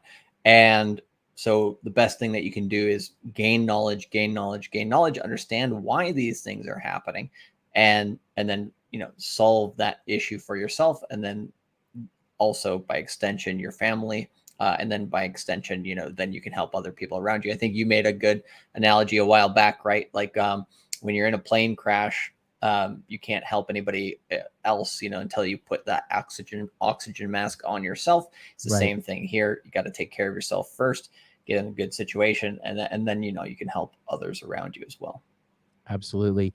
Gavin Woods, great comment there in the chat. I put it on the screen. Hard times make hard men.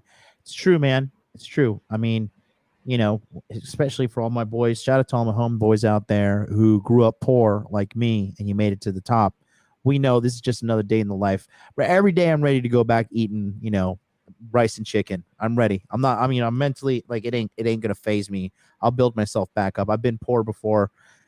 I'll do it again if I need to. I mean, I won't because I'm too smart for that now. But, if push comes to shove, you ain't going to see me crying and fucking asking for a handout. No, sir.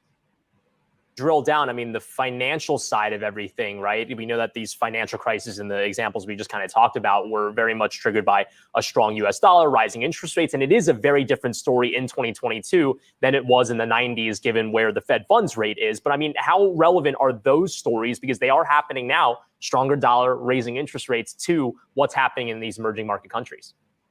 Well, they're very relevant. I mean, you know, the fact that you're having the stronger dollar, higher interest rates, this is triggering capital outflows. So this is just another piece of the puzzle. You have the high food prices, the high energy prices, the strong dollar, high interest rate in the US, the high debt burdens, highest debt burdens in EMs we've ever seen at this point. And in the back of it all, you have a creditor, China, that is not willing to renegotiate. And I think that's an important difference from previous crises. In the past, you could go to the IMF, you could go to the Paris Club, you could renegotiate these loans. China has not shown the same kind of willingness as other creditors to renegotiate. And you can bet this is going to be front and center of the G20 finance minister. You hear that again, highlighting what we and Charlie were saying. China is not willing to renegotiate because China is out. You know, okay, I'm gonna go this. You know, China. There's a in Chinese culture, okay. And I don't know if Harry Zikos is here because he's a realtor in the state of Florida, or excuse me, in the state of New York. But in Hawaii, right? I was a licensed real estate agent in the state of Hawaii, and there's two types of ways you can buy land in Hawaii, right? You can buy one which is fee simple, when it's just like you just pay the fee and you own the land. This is it, right? And there's a specific type of land deal in Hawaii where you buy it, but it's technically only a lease. And then when you release when you die or you sell the house, it technically goes back to, like, you know, there's like a council or committee of like nationally or like native blood Hawaiians that like are trying to keep Hawaiian land for the Hawaiian, actually the indigenous Hawaiian people, right? So there's a certain type of contract that you cannot own the land. So there's a lot of Chinese people that are moving into Honolulu, and it used to be like if you ever been to Waikiki, I mean, Charlie, you and I went to Waikiki together, when you go to Waikiki, yeah, it was great times, right? We jumped in a cage full of sharks and swam in the middle of the ocean, made fun of our French coworker who was such a pussy, he was thrown up into the ocean, couldn't handle being boat sick. But going back to the statement here, for the longest time, Hawaiian people, Hawaiian luxury, like, you know, DFS, you know, the what is it called, the TC Gallery, all those like luxury department stores, they catered to the Japanese for the longest time because it was like big Japanese money, you know, 70s, 80s, 90s, 2000s. You know, Japanese people got money. Japanese people are not fucking poor. It's the strongest economy in the world. Japanese people are certainly not broke. Very good with their money, very diligent savers, just very disciplined people. In the early 2010s and whatnot, there started to be a large shift locally that typically they needed Japanese speaking staff in like Louis Vuitton and Gucci and you know, the Mikimoto pearls and all the like the stuff that Japanese would come over there. Japanese women love to go to Tiffany's and buy like exclusive Tiffany stuff. Japanese people love luxury goods. They're luxurious people. And what's happened is that has shifted now to the Chinese, and the Chinese are moving in. And in addition to that, the fee simple properties are being scooped up big time by the Chinese. The Chinese are moving to collect as much land as possible on a global scale. Oh, yes. China just bought a fuckload of land in North Dakota. Did you know that? I did not know that, but I did see a video yesterday where one of the biggest buildings biggest residential condominium outside of Manhattan was built by a Chinese billionaire, you know, and they're interviewing him and asking about like how the building was being built. Guy could barely speak English. Yeah. And in addition to that, China is implementing this in Africa. They are implementing this in Sri Lanka. Like Charlie and I have been talking about what China's been doing, and smart economists, people like Ray Dalio and stuff, who spent time in China in the 80s. You guys don't understand. China is bloodthirsty for world domination and getting back at America for the humiliation that happened post World War II. In addition, they want Japanese blood. Okay. Oh yeah, they've big wanted time. that since World War II for sure. Yeah, since the rape of Nanking and all that more. And China is like, they are highly nationalistic. They're not tolerating of any of that new age bullshit. Feminism is banned on a lot of their fucking social media platforms, right? Because, you know, anybody with a brain knows that feminism is fucking cancer. They, you know, say what you want to say, but they banned LGBTQ plus all that stuff on all social media. That stuff is not like praised and parroted and celebrated. Russia too, right? They have a very simple model: traditionalism, nationalism, and global expansion and global domination. China, they were the only country in the world to have a GDP grow during the pandemic. Why? Everything's made in China. You know, and Yep. if you trace back to what was happening during the pandemic, TikTok was propagating a lot of this stuff that, you know, they found 180,000 bot accounts on Twitter that were traced back to China that were saying, we need to get into lockdowns. We need to get into lockdowns. We need to get into lockdowns. This influenced a lot of fucking governments because they're idiots. They're monkey see, monkey do. These lockdowns devastated people, devastated economies. Now countries are falling apart because of the shit. And who is there to save the day, or not necessarily save the day, but collect their fucking debts? China. And it's not going to get any better. You're going to see it.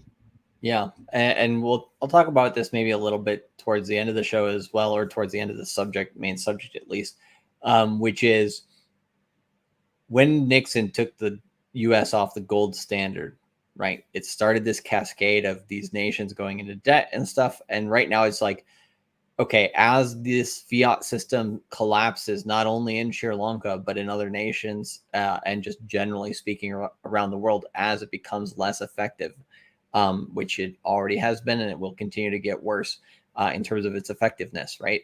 Doesn't mean we're not going to have good times within that period, right? They can pump it up and all that stuff. But at some point, it gets so ridiculous. Essentially what needs to happen is similar to what happened after World War II, is a new Bretton Woods, right? Which essentially is, how are we going to adjust our system? And one of those adjustments that nations are already making, or tiptoeing into making, are central bank digital currencies. And so, as you're mentioning there, John, like, what are some of these most powerful nations on earth that are controlling money supplies and also natural resources and all sorts of things, and making these these dominoes fall globally? China, Russia, the EU, and the United States. Those four regions, countries, whatever you want to call them, they are going to essentially be the ones at the end of the day, when a lot of dominoes fall, there's a lot of chaos going on, a lot of social disorder around the world. Those are the guys who are basically right now, they're all making central bank digital currencies. And why are they doing that? Because they're going to find a new way to screw you. But basically, right, a new Bretton Woods it will be needed at some point, I believe, with all the stuff that's going on globally. Yep. Billing Slayemeister, looks like Swedish kroner 50. China ain't playing. It's the playoffs, and they're running the table. They're running through all the pockets. We're just scratching the tip of the China iceberg right now. Let me go back to the video, but it's a power move. And China's attacking them on multiple fronts. You know, in addition to that, I just want to ask this because I want to tell you guys this. So, just so you know, here we go. TikTok is owned by China. Now, you may be thinking like, yeah, right. It's right. It's owned by ByteDance, and that's a Chinese company. So, now you might be thinking like, I see all this degeneracy on TikTok, you know, and like, and this shit must be ruining China as well. So TikTok is not for China. TikTok is for outside of China. You can access TikTok inside China, but the Chinese TikTok is Douyin, right? And what you see on there in the Douyin TikTok, they are championing people with musical skills. They're championing engineering videos. They're championing all this great stuff. People eating Tide Pods, the freaks on the libs of TikTok, all of that stuff is being I'm serious. So You know? fucking stupid. I know you're serious. That's why I laugh at it. It's just like idiocracy at its best. Like, you can't write this shit into these movies.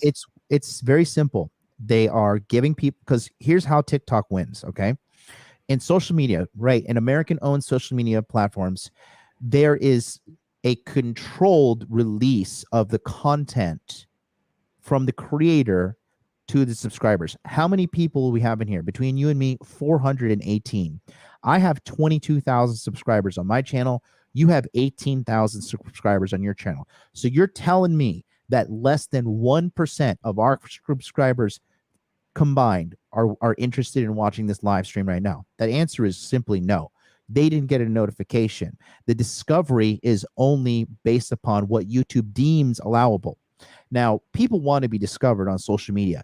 TikTok has something called organic discovery. All right. What it means is whatever you type is what you're going to get.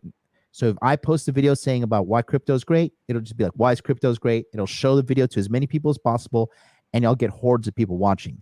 So TikTok is giving content creators what they want. That's why TikTok is the fastest growing social media platform in the world, and soon to overtake the #1 in the world, which is Instagram. That is why Instagram has added Reels to their platform. Reels are designed exclusively to combat TikTok, but they're not going to win because they're not giving organic discovery. Organic discovery is the future of all social media. Censorship doesn't fucking work. People hate it. And these cocksuckers at all these American-based Silicon Valley elitist companies, Facebook, Twitter, which is a complete cesspool, Instagram, YouTube, they're censoring the very people who are making it, and they're censoring what their content consumers can access. So China just said, okay, we're going to give you what you want. We're going to give you organic discovery. We're going to hoard all the data, and we're going to prioritize all the degeneracy for you guys to think that this is really what's organically being searched for.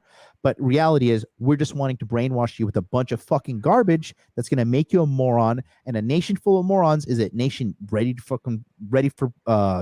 taking advantage of. And in addition to that, you have all this TikTok propaganda that spread the coronavirus. The whole fucking world shut down for a virus that has a 99% survival rate. Yeah. I mean, I think I had it for 10 to 14 days max, right? I think I survived. You got it twice. It's no problem. So, I mean, China's going to win. China is already going to win. I mean, it's already over. So you just gotta prepare. You got to be educated. Let's go back to this. I'll rewind that video. Yeah. The one last thing I'll add on to that point there, because that was a great point, by the way, and a lot of really good information. But in terms of the United States, right, that decline in terms of culture and education and all that stuff, I think TikTok basically just turned it to 11, right? We were having that internally within our own country as well over, our lifetimes. I mean, it's been a purposeful non-education, especially with finances in the United States, which is why I think people need to watch shows like this in order to self-educate, right? But yeah, the United States education system has been on such a decline for such a long period of time. China's like, that one's really easy trend to continue. Let's turn that one to 11 and watch the decline and have some s'mores with those marshmallows on that fire. So, but anyways, let's continue. Indeed. Let's go back to the video. This is one we're going to have 1 minute left in this, and then we're going to go to the meat of the in-depth discussion. By the way, guys, I'm looking at the analytics, and you guys fucking suck. I'm sorry, but there's the likes suck on both of our channels. Smash it, baby. Hit the like. That's all we're asking for you. It's for free. Literally pick your hand up out of the Cheeto fucking bag, dust it off, hit the like button on both of our channels. Thank you so much. All right, let's go back to the show here. Subscribe as well. Subscribe, please. Stronger dollar, raising interest rates to what's happening in these emerging market countries? Well, they're very relevant. The fact that you're having the stronger dollar, higher interest rates, this is triggering capital outflows. So this is just another piece of the puzzle. You have the high food prices, the high energy prices, the strong dollar, high interest rate in the US, the high debt burdens, highest debt burdens in EMs we've ever seen at this point. And in the back of it all, you have a creditor, China, that is not willing to renegotiate. And I think that's an important difference from previous crises. In the past, you could go to the IMF, you could go to the Paris Club, you could renegotiate these loans. China has not shown the same kind of willingness as other creditors to renegotiate. And you can bet this is going to be front and center of the G20 finance ministers' agenda as they gather in Bali this weekend. Yeah, Josh, let's pick up on that point on China. I mean, Sri Lanka, one of those countries, right, where Belt and Road was a huge push for China. I mean, this feels like a very familiar story that we're starting to see play out. Many had warned about a debt trap for some time. How do you think this sours the sentiment towards China, especially in some of these emerging economies who had looked to China as a potential, a real growth driver? Well, they have to look at the Sri Lanka example and other examples in the region and be very concerned about being too far indebted into China. On the other hand, as we all know, the immediate fiscal needs and the immediate needs to serve the population and be reelected can sometimes trump those longer term debt concerns. So I don't expect China's lending or countries' willingness to accept China's lending to stop. But it's going to be a very interesting G20 meeting because these other economies, the 18, I'm putting Russia to the side at this meeting, but the other 18 are going to turn to China and say, you have to play ball. It's not good for anyone to have a wave of EM debt defaults. You have to renegotiate with these countries. It's not good for you as a creditor, and it's not good for the global economy. We'll see if they make traction on that over the weekend. So we got that there. And that let's just let you know is a little bit about how China has their hand in the pot. And if you want to know more about this, there's a great and this you can watch this later. But you just so you know, I'm not pulling this out of my ass. There's a great YouTuber out there named Jake Tran, right? Yeah, I like that guy a lot. Yeah, and he has a video called China's profitable business of enslaving Africa. And here at the beginning, I'll play a quick little clip here. But you can see.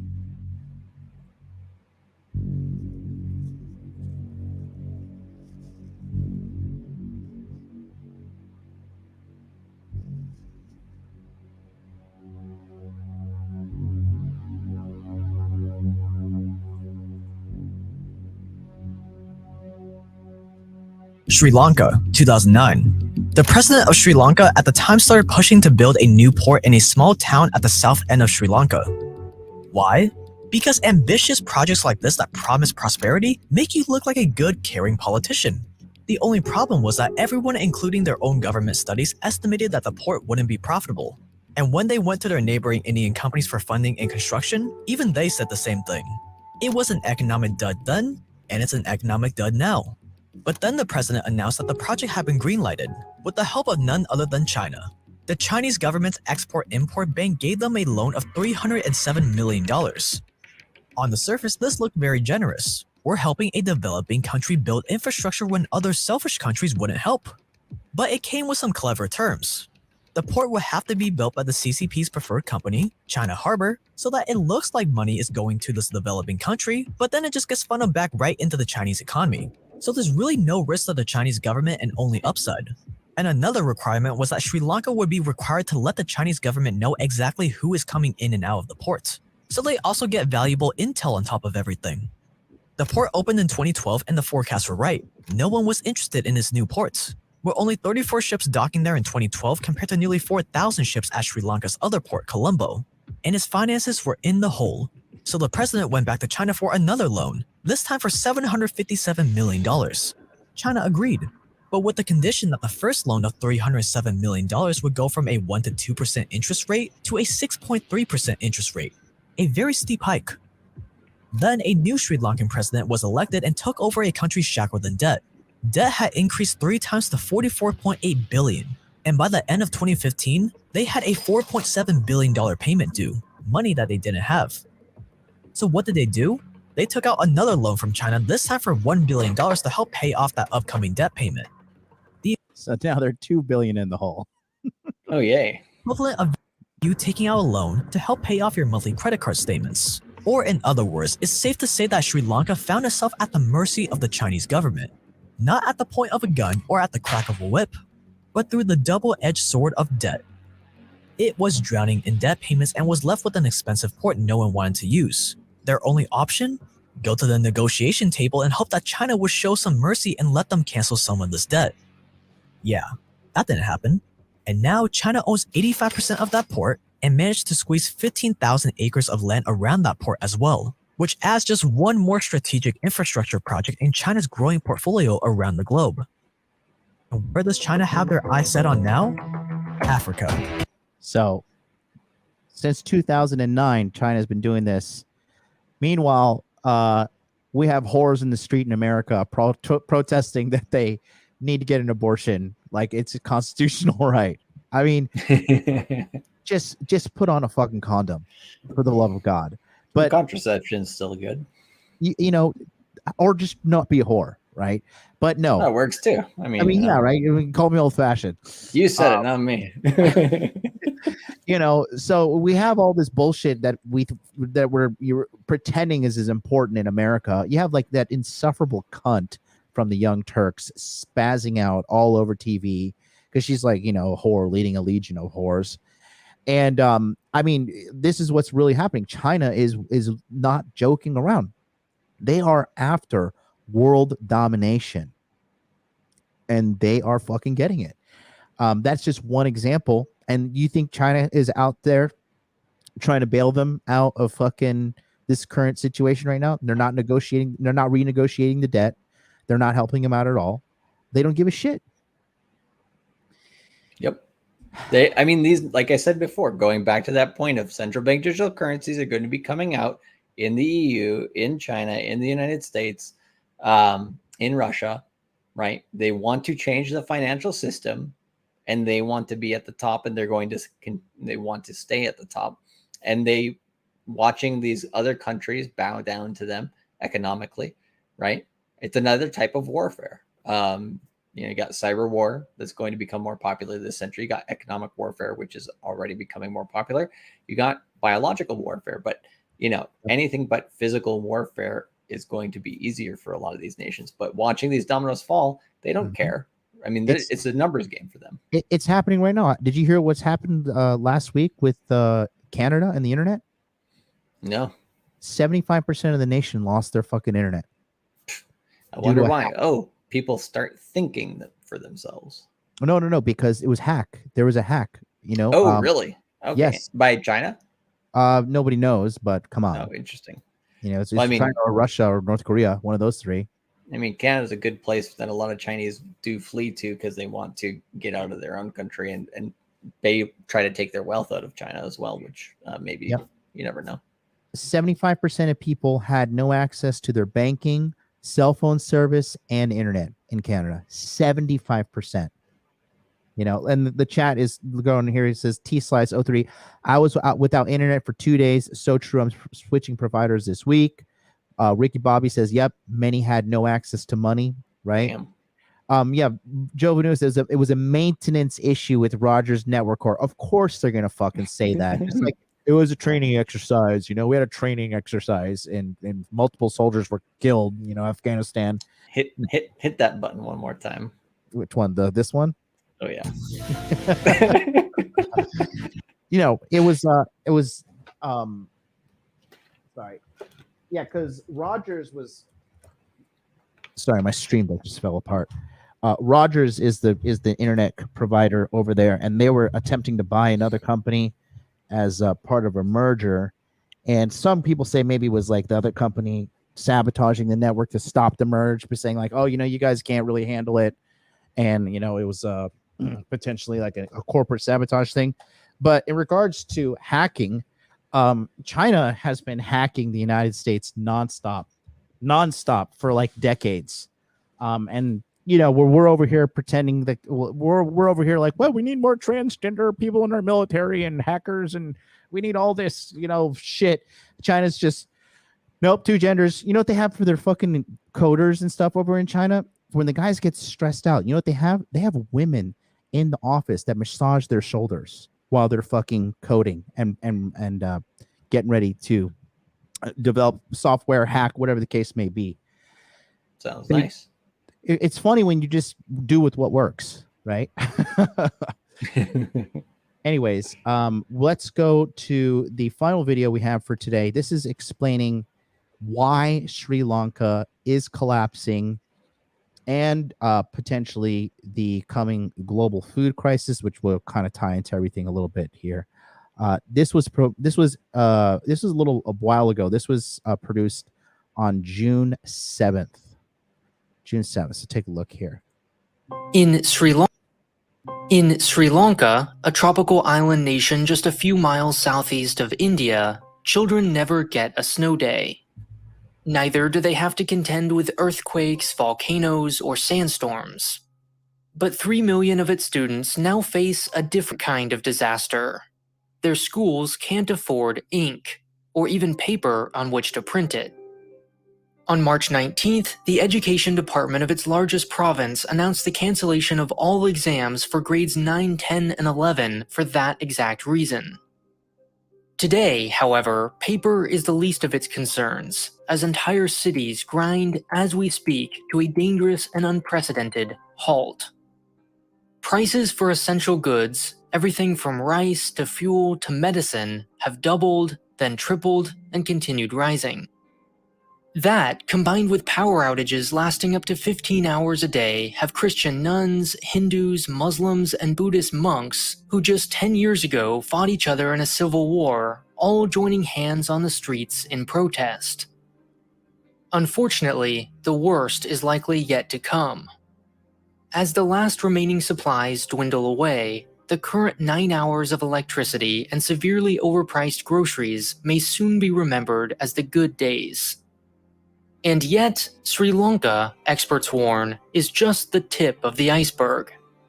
Though unique as a country, the roots of many of its current problems are far too common. The United Nations warned last month of a perfect storm brewing in the developing world. One expected to leave, quote, deep and long-lasting scars. Sri Lanka, in other words, may simply be the first domino to fall this year. And understanding how it got here, unable to afford even paper, may offer a preview of what comes next. Sponsored by Storyblocks, where you can find over 1 million high-quality videos for your creative projects, business, or like us, YouTube channel. This is an imaginary country. If it imports more things than it exports, we say it has a trade deficit. Conversely, if it exports more than it imports, it has a trade surplus. Now, because our frame of reference is personal finance, in which you're told to spend less than you save, or corporations, where profit sounds a lot like a surplus of money, it's tempting to see deficits as a bad thing. Of course, as you may already know, it's much more complicated. The United States, for instance, has a huge deficit. The slower-growing Japanese economy, meanwhile, has a giant surplus. But what's all too easy to forget is that the US, and to a lesser extent Japan, are weird countries. China may win the trade war with the US, for example, but what does it do with all that money? Invest in the United States. But remember, this is a very unique set of circumstances. It's what economists mean when they say the US has a privileged position. When China sells things to America, it wants to buy, with that money, US dollars, not Somali shillings or Iraqi dinars. Or Sri Lankan rupees. To see why this is an issue for a country like Sri Lanka, stop thinking in terms of imports versus exports, and for the sake of simplicity, think instead about the actual physical supply of dollars. When it buys, say, milk from next door India, it generally pays for those goods with US dollars, because that's what India wants. Likewise, when Sri Lanka sells its tea to the UK, the British pay it in dollars. You should start noticing two potential problems here. First, if a country imports more than it exports, you can see how it could just run out of USD. It would be effectively spending more than it's saving. And second, running out of USD is problematic because it's what you need to buy imports. In other words, for countries not named the United States of America, this balance of payments really is important. Here, where a negative value equals a trade deficit, you can see that Sri Lanka has been in the red, so to speak, for quite some time. It imports a huge amount of rice, wheat, sugar, and medicine, not to mention all its oil. And it recently had to start importing the rice because of the decision to stop using chemical fertilizers by the former prime minister. Now, all this might sound like trade deficits are some horrible, no good, very bad thing. But as you can see here, most countries run deficits. There's nothing rare or necessarily catastrophic about having a negative balance of trade on its own. What all these countries do to make up the difference is simply borrow. If that sounds unsustainable, well, yes and no. In the case of Sri Lanka, its government has a long history of gross mismanagement. Just last year, for example, the government banned the import of all chemical fertilizers in a bid to become the world's first all-organic nation. Sound familiar to you guys? A Green New Deal. Oh, we want to be eco-friendly. We want to do all this. No, there's always an agenda behind it. The government doesn't give a fuck about you. The government doesn't give a fuck about your family, your friends. It doesn't care about women. It doesn't care about men. It doesn't care about the environment. It doesn't care about gays or trans or children or anything like that. All it cares about is keeping its parasitic nature going, period. Power. To the surprise of no one but the president, crop yields were immediately cut in half. You could make a pretty good case that Sri Lanka was destined for a crisis of some kind and that it was only a matter of when. Yet, just a few short years ago, the country showed real economic promise. It had other ways of getting its hands on dollars. In 2019, tourism accounted for 22% of its total GDP. Lonely Planet ranked the country the #1 best place to visit that same year. There are beautiful beaches, wild leopards, yoga retreats, and stunning natural landscapes. Another source of foreign exchange was remittances. Workers would go overseas, earn foreign currency, and send it to their families back home. Yeah, that's what, just so you guys know earlier when she was saying remittances, that's when money is sent back. Some countries, like I believe the Philippines, 1/3 of their GDP is fucking remittances. But you can probably guess what happened in 2020. Tourism effectively fell to zero overnight. Actually, the decline in tourists began even before the pandemic. In the spring of 2019, terrorists bombed a string of churches and hotels across the capital, Colombo. The tragic and shocking death of 269 people, at least 45 of which were foreign nationals, led to a 70% drop in tourist arrivals. Its $7.9 billion of foreign reserves in 2019 fell to just $1.6 billion by 2021. And if that sounds bad, there's an extra reason on top of the normal badness that makes it even worse. You may have heard that some countries intentionally under or overvalue their currencies. Sri Lanka is one of those places. Let's say a bag of rice from India costs $1 to import, and $1 is currently worth 200 Sri Lankan rupees. So this example you're about to see here is the fuckery of the central bank in Sri Lanka doing some blatant currency manipulation. Pay attention right here. So the starting point is $1 is equal in reality to 200 Sri Lankan rupees. Pay attention, guys. This is important.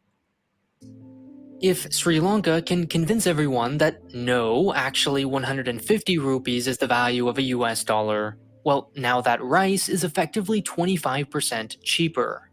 By lowering the number, they're increasing the value of the currency. The central bank, in other words, overvalued the rupee because the country depends so heavily on imports. By keeping staple goods affordable, authorities in developing nations maintain economic and therefore political stability. If you're wondering why all countries don't do this, the answer is what Sri Lanka is going through now. Actually maintaining that artificial exchange rate involves buying and selling, or borrowing, foreign currency. which, remember, Sri Lanka is running out of. Here you can see where the central bank kept the rupee at roughly the same value until it suddenly couldn't, when its real market value took over. The government, meanwhile, was still pretending that 1 USD was worth, for example, 150 rupees, when everyone else had decided it was worth 200. Here's what that means in practice. Walk into a bank, hand them 1 USD, and they'll give you back 150 rupees. Walk, on the other hand, into a private shop, hand them that same dollar bill, and they'll give you, say, 200. It doesn't take long before word gets out. Don't deposit your foreign currency in the bank. It's a scam. Migrant workers quickly learn not to send their remittances home through official channels. Because of Can you this, pause it right there? has even less Yes, go ahead. I think down the road, these other countries, El Salvador being an example of a country that might or could go through a situation like this, right?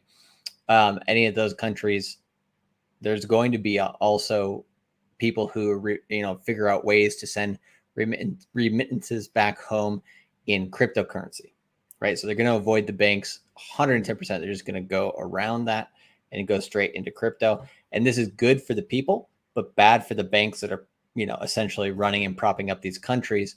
So there can be some good sides of it, but then there also could be some negative domino effects in the short term. Do you have any country you think that's like on the cusp of biting the dust next, Charlie? The one that I was looking at a few bits of information on this today, and the one that I heard most often was Pakistan, actually. Well, India would love that. They would. Foreign currency, making it even harder to maintain its fake exchange rate. And this is when things get really ugly really fast. What Sri Lanka is experiencing now are the effects of 3 interconnected problems. First, because the country is running out of dollars, it can't buy enough imports to keep up with demand, meaning there just isn't enough rice, paper, or fuel to go around. Second, at the same time, people's savings are suddenly worth far less today than they were yesterday. Years of hard work, gone overnight. And third, not only is the rupee rapidly depreciating in value, but no one knows where exactly the bottom is. It doesn't take a rocket scientist to see the trend. Last week I could afford a dozen bananas. Today, half as many. Every rational household starts stocking up on essential goods, leading to chaos, confusion, and chronic undersupply. Lines at gas stations were so long that 2 men collapsed and died waiting. Needless to say, the pandemic plus poor governance had placed the country on tenuous ground already. Then the war in Ukraine began. The conflict and the subsequent sanctions are currently causing the largest commodity shock in half a century. Here you can see, for instance, the price, and just as importantly, its volatility, of wheat and maize, which Russia and Ukraine produce 28 and 15% of the global supply of, respectively. And when Russia gets a hold of Ukraine, when they will, you think they're going to be very kind with the... Right. You got to eat, and then Russia's got to... Russia has Germany by the balls with the gas deal as well. All America can do is be like, oh, we're going to sanction you. We're going to sanction you. McDonald's did the fake grandstanding of like, we're going to shut down all McDonald's in fucking Russia. They shut down like 780 stores, and now they're like reopening as like some basically Russian McDonald's rebrand. It's all a joke. All these companies are a complete joke. If you look at all the Saudi Arabian divisions of like BMW and all that jazz, they don't celebrate Pride Month at all. They don't put that shit up on their fucking social media because the Saudis don't play. I was gonna say it's literally against their religion. It's fucking haram. It's haram around the globe. I don't care. It's haram. Haram. But these food shortages are real, man. Like this is going to affect a lot of countries with what's happening in the Ukraine. Yeah. Oh yeah. And honestly, I personally, I don't have really any sympathy for food shortages. Quite frankly, everybody's so fucking fat on this goddamn planet. Obesity is rising across the board. I think this is necessary. I don't care if I sound heartless. I don't give a shit. Ukrainian exports alone previously fed 400 million people. Some countries get nearly all their wheat from one or both. These are just the places which source at least 80% of their wheat from Russia. Look at that, man. Azerbaijan, pretty much 100%. Armenia, Mongolia. Wow. I mean, it's right there. You know, Kazakhstan, Belarus, Turkey. Interesting. I'll be there in August. Democratic Republic of Congo, Finland. Also interesting. Very interesting. We just need to get up to like Scandinavia, where they just don't get involved in any of this shit. Yeah, they just hunker down in their igloos and saunas and enjoy. Yeah. Russia and Ukraine. On top of this, Russia also supplies 15% of the world's fertilizer, and just as importantly, the fuel used to make fertilizer. If you drive a car and live on planet Earth, you probably don't need to be told that oil prices are off the charts. Yeah.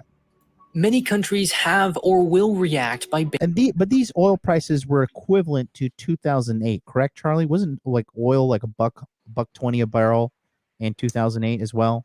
I'd have to look back at the chart to see in 2008, to be honest. Can you pull that up to clarify? I'm pretty sure it was, because this, you know, I want to kind of temper the audience's understanding what this is, because this only goes back to September 2020.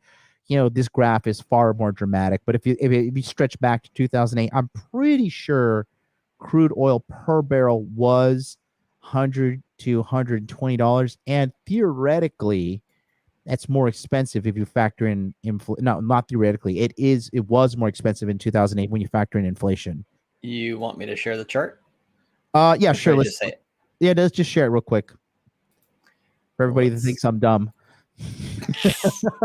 Hey, I mean, you got the chart for crude oil down, that's for sure. So what do we got here? Basically, we had this. I have a few stories with this, but I'll go into this part later. But here, yeah, like in 2008, like you're saying, about 100, it got up to, looks like $145 or so on crude there, and then it dropped down dramatically after that to like 30. Stayed off for a while, dropped down. But here, back in 2020 spring, right, essentially it went to zero. It actually went negative. Like, it's hilarious. You just like keep scrolling on the chart. Oh, there you go. Okay. You can't, they literally don't have they have negative technically on here, but they're not putting it on the chart. But the funny thing, and this just speaks to the manipulation of traditional banking systems and traditional investment systems, which is essentially, I think it was around like 50 or 55 around this area here. Basically, I tried to short oil, and it was a great idea of a trade and would have cleaned up, even if you just, obviously before it went negative, you want to take profit and all that stuff. But the systems of ETFs and different mechanisms that you can try to do that with are so rigged in the favor of the banks. It's like a casino, essentially. Oh, you made a great trade. Oh, sorry, you don't get anything. But, you get screwed in a trade, we take all your money. Or, basically they just try to make things in their favor all the time, which is just absolutely ridiculous. But the other thing to understand about crude oil here being this volatile is essentially, if you look at the oil chart historically, over the last couple of 100 years, it's gotten way more ridiculous the more that we've been off of the gold standard since 1971. So allowing debt-based economies to work, really just fucks with volatility, and it makes things a lot worse, generally speaking. So yeah, I'm done with that rant. Let's get back to the video. No worries. Proof that I'm not dumb. Banning food exports, further exacerbating the situation for net importers like Sri Lanka. Now, like trade deficits, developing countries being unable to pay back their loans is not all that uncommon. There's a system for this sort of thing, the equivalent of bankruptcy for nations. Normally, organizations like the IMF and World Bank step in. Sri Lanka last received a bailout from the IMF for $1.6 billion in 2016. And then standby arrangement, July 2009, and also they went 2 billion in the hole with China at this time, as we previously showed you in the Drake Tran video. But you can see this is a nation that's been having a little bit of trouble. Extended fund facility. This looks like me in my early 20s. Extended credit facility, standby arrangement, extended credit facility. You know, taking out a Capital One to pay off the American Express, taking out a Discover to pay off the American Express. Oh man, it like, Charlie, what the fuck is going on? Is this just an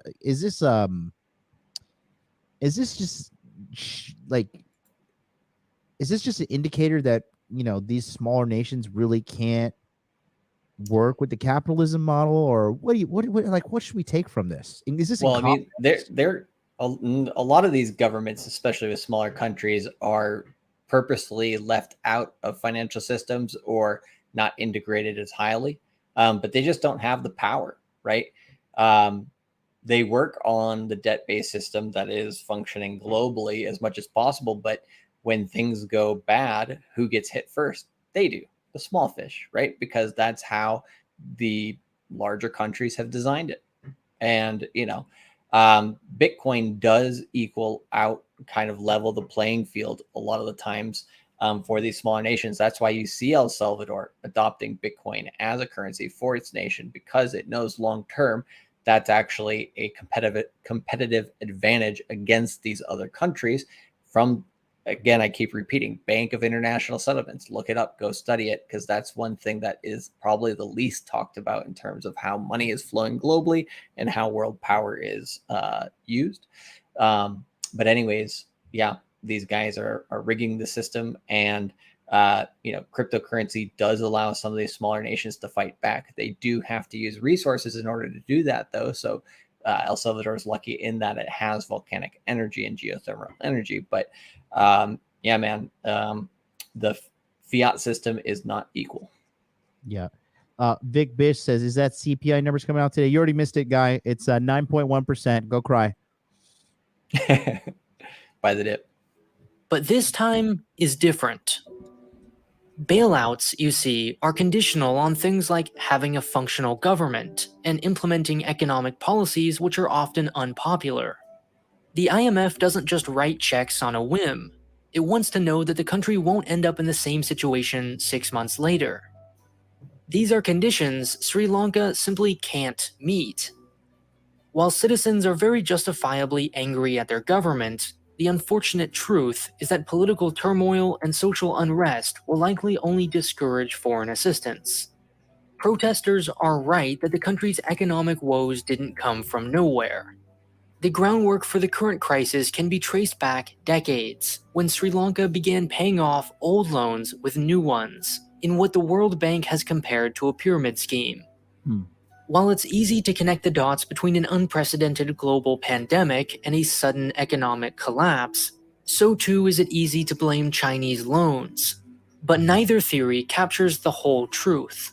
So there you go. Sri Lanka-China Friendship Sailing Cup and celebration of 65th anniversary of Sri Lanka-China diplomatic relations and the 7th anniversary of the Rubber Rice Pact Port City, Colombia, January 9th, 2020. So China's got their sticky little fingers all over these poor little nations. Pyramid schemes at its best. That's what the governments do, and people just don't want to talk about it in those terms. I want to quickly kind of segue quickly into because they talk about the IMF having terms, right? So here's another example, guys. The IMF, this is on CNBC.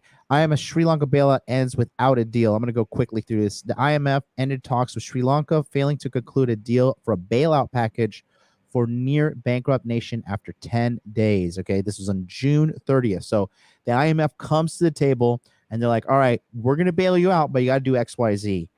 Nevertheless, a statement released around noon Sri Lanka time on Thursday. The IMF promised to keep up the talks, which began June 20th.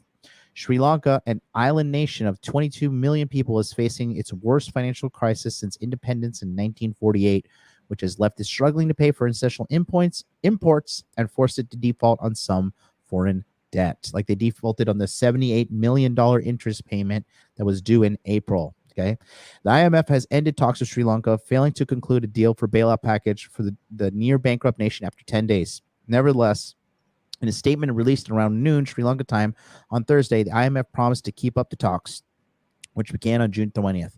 The discussions will continue virtually with a view to reaching a staff-level agreement on the Extended Fund Facility, or EEF, arrangement. The EEF was established to assist countries with serious payment imbalances, according to IMF. In addition, it provides support for policies, quote, needed to correct structural imbalances over an extended time, end quote. Sri Lanka, an island nation of 22 million, is facing the worst financial crisis since its independence, 1948, which left it struggle to pay for fuel and forced it to default on some foreign debt. So the foreign debt is money they owe to other countries, China being one of them. Okay. Left with just enough fuel for about a week and fresh shipments of at least 2 weeks away, Sri Lanka has imposed restriction on supplies, limiting for public use like trains and buses and those relating to health sector, Reuters reported. The ban is scheduled to last 2 weeks. Noting that the public debt is assessed as unsustainable, the IMF said executive board approval of a package will require, quote, adequate financing assurances from Sri Lanka's creditors that debt sustainability will be restored. It's just bad news. In context, discussions focus on designing a comprehensive economic program to correct macroeconomic imbalances, restore public debt sustainability, and realize Sri Lanka's growth potential. Fragile state, the lack of a bailout package defined the expectations of an expert CNBC spoke to earlier today.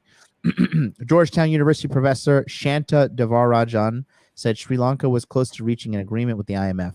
Sri Lanka is very close to reaching what is called a staff-level agreement with the fund on the set of policies and programs that Sri Lanka would undertake in order to bring down the fiscal deficit and make the fiscal debt sustainable. So they gotta do certain things to get bailed out. I wonder what those terms are. I'm really looking forward to seeing what that is. Yeah, well, I think one of the things they're worried about is, if they do bail them out and basically people continue to riot, or there's not really a way for them to sustainably get out of the hole that they've already dug for themselves. Then they're like, well, sorry, but not sorry, right? Yeah. He traced the genesis of the current problem back to tax cuts 3 years ago. Bro, fuck that. Okay. It was that incompetent dipshit of a president pushing that fucking global agenda move. Like, we got to be more green, causing the 50% of the rice crops to shit the bed, and then 93% price hike in rice alone. But I guarantee you it's multiple facets of things, multiple things gone wrong. I agree. I think this is the good corporate normie slave way to program people. Oh, because they wanted taxes to go down. That's right. Yeah, that's because that's what we're seeing right here. This is what they do in normie world. They fucking say, okay, Georgetown University professor, so don't think you're smarter than him. Just like our Nobel laureate, what's his face over at the New York Times, Paul Krugman, genius, right? Like, God, that guy's probably the worst when it comes to money. Obama winning the Nobel Peace Prize while he's killing babies in fucking Middle East with bombs and shit. Get out of here. It's all a fucking joke, man. Clown world. You got to think for yourself. But anyways, the normie conformists who don't want to do anything but fucking surface level analysis will be like, oh, Georgetown University, that's good school. Anyways, he traced the genesis of the current problem to tax cuts 3 years ago. I just can't. I just can't stomach that. I'm sorry. I smell bullshit on that. He added that the country's on the verge of becoming a fragile state. It has all the characteristics of a fragile state at the moment. It's not just the protests in the streets, but the queues for fuel. He said, adding that there are now confirmations with the army and police in various places. People have been killed. There have been shootouts. So this is a very dangerous situation to be in. Sri Lanka has closed schools in urban areas, and officials have urged the country's residents to work from home, of course, because they want you at home, being good little slave, compliant, while they continue to fuck you in the ass, ruin your life. And the people in Sri Lanka, I mean, big ups to them, bro. They stormed the capital. They said, fuck it. We wanted this dude's head on a pike. And they went for it. I respect that. And well, the funny thing is one of the, because like some people in the chat earlier when we were showing those things were saying, oh, good for them that they're not just at least not destroying the president's palace, right, or whatever. It's like, yeah, because they know their tax dollars paid for it, so at least they're going to enjoy it. I mean, I might be getting ahead of myself, but Charlie, is there a chance that I'm wrong and then that like this was indeed due to tax?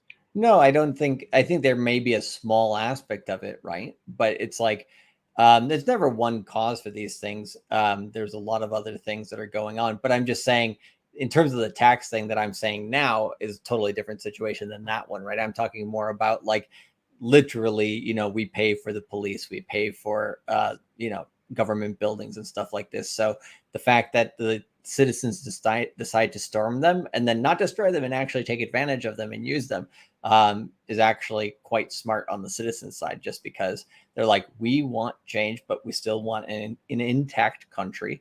We're not going to fuck up our own, you know, we're not going to, you know, shit where we sleep, right? So that actually shows like a pretty good form of intelligence by the citizenry, in my opinion. Yeah, and then people are saying stuff like this: lowering taxes would have stimulated the economy. I agree. And then sorry, buddy, I can't pronounce that.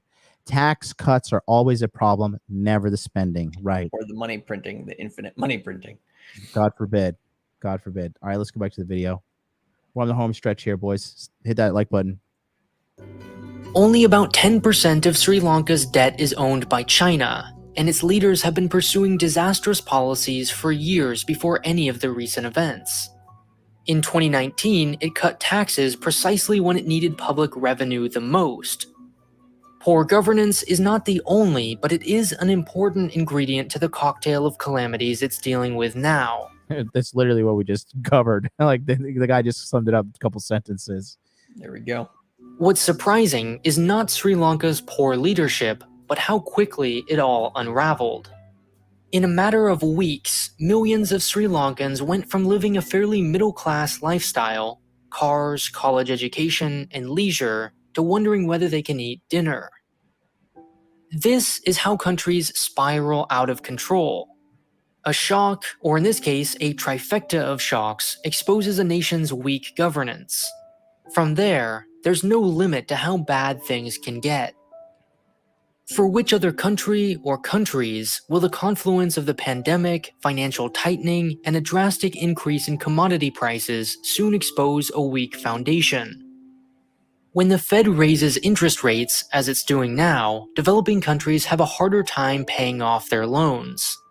This requires that they choose between servicing their debt or spending what little money they have saving lives at home. Some experts are pointing to Pakistan, whose currency is currently in rapid decline, as a possible next domino to fall. This domino, however, is nuclear. The war alone is expected to decrease global GDP growth by 1% this year. Put simply, a global pandemic, a change in interest rates, and the largest armed conflict in Europe since the Cold War would each by themselves be hugely significant. But all three at the same time? That's why the UN calls this a perfect storm. Here you can see the last 15 years of agriculture, commodity, and grain prices. While high prices don't guarantee social unrest, they tend to correlate. This, for example, is the Arab Spring. This, meanwhile, is where prices were before the war in Ukraine. This is where they're at now. What for the rich world will be an inconvenience, high gas prices, inefficient supply chains, and possibly even recession, will, for the developing world, mean the undoing of decades worth of progress in healthcare, education, and general prosperity. Now, you may be wondering why Sri Lanka has been the focus of this video when this is really a global issue. The reason is simple. What's happening in Sri Lanka is tragic, visible, and all too real, which makes it a useful way of humanizing what are ultimately numbers on a graph. And that's why I love story blocks. And he just goes on a story block. And yeah, screw story blocks. Cut them out. And shit like that makes me sick, because when you honestly, like, I'm not trying to like sound all PC and crybaby. Am I too dark over here? No, it's just the sunglasses. Oh yeah.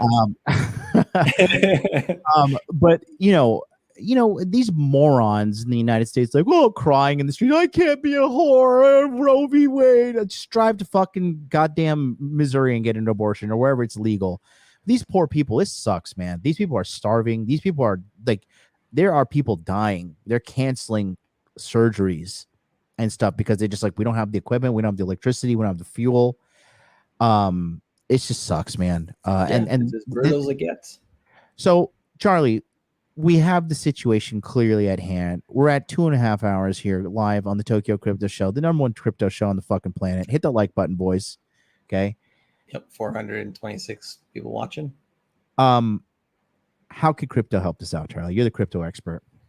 Yeah, I think it has to happen on a grassroots individual level first to have the most amount of effect for most people. You're fine. And basically, what I mean by that is, like I was mentioning before with the remittances in Sri Lanka, they don't have to rely on the banking system, right? If they have enough people within Sri Lanka that, I mean, they can even run a Bitcoin node if they want, just to confirm the blockchain. But if they have enough people within Sri Lanka doing crypto transactions with each other, and basically cryptocurrency generally, well, not generally, but 8 to 9 times out of 10 outpaces all assets, like out of the last 12 or 13 years, at least 10, it's outpaced pretty much everything on the planet. And then during the downtimes, right, they got to use it as a savings account. So they probably do need to learn a lot about cash management and risk management in that regard. But just in terms of long-term savings and holding, if they do opt into the cryptocurrency system as individuals, and enough individuals are doing so, then, you know, they become their own bank, and they disrupt and disintermediate the banks which are failing massively, right, that are taking their money, basically loaning it out and loaning it out poorly. I think the finance minister was actually the prime minister's freaking brother. You know, it's a family operation. They cut the rest of the country out of the wealth, and these guys can then redistribute wealth among their own nation. And when they need to go into cash, right, they can basically do peer-to-peer transactions with each other. Now, that's an idealistic world, and it's a very there's a lot of education that needs to happen for something like that to work out. The other way for this to go is that the government itself feels the pain enough and feels cut out of the main financial system enough that they need to essentially adopt Bitcoin as a currency, not the only currency, but as a currency or as a way of payment. So that way, like El Salvador is doing, they piss off the IMF, they piss off the Bank of International Settlements. They don't care because, you know, the worst case scenario, freedom comes to them. Best case scenario, they become independent. They get to a point where they need to do something. Otherwise, stuff like this happens to Sri Lanka, right? So that's why I believe El Salvador was so active on getting into the Bitcoin space, because they want that independence. They want that disintermediation of the banking system, and they don't want to be reliant on the wider world order, essentially. So that's a huge case for a lot of smaller countries for why they should be getting into crypto, why they should be needing crypto. But obviously, it's going to take a while for that education to take place and for those things to happen. But the world is starting to wake up at every single level, at the individual level, at the corporate level, at the institutional level, and at the government level.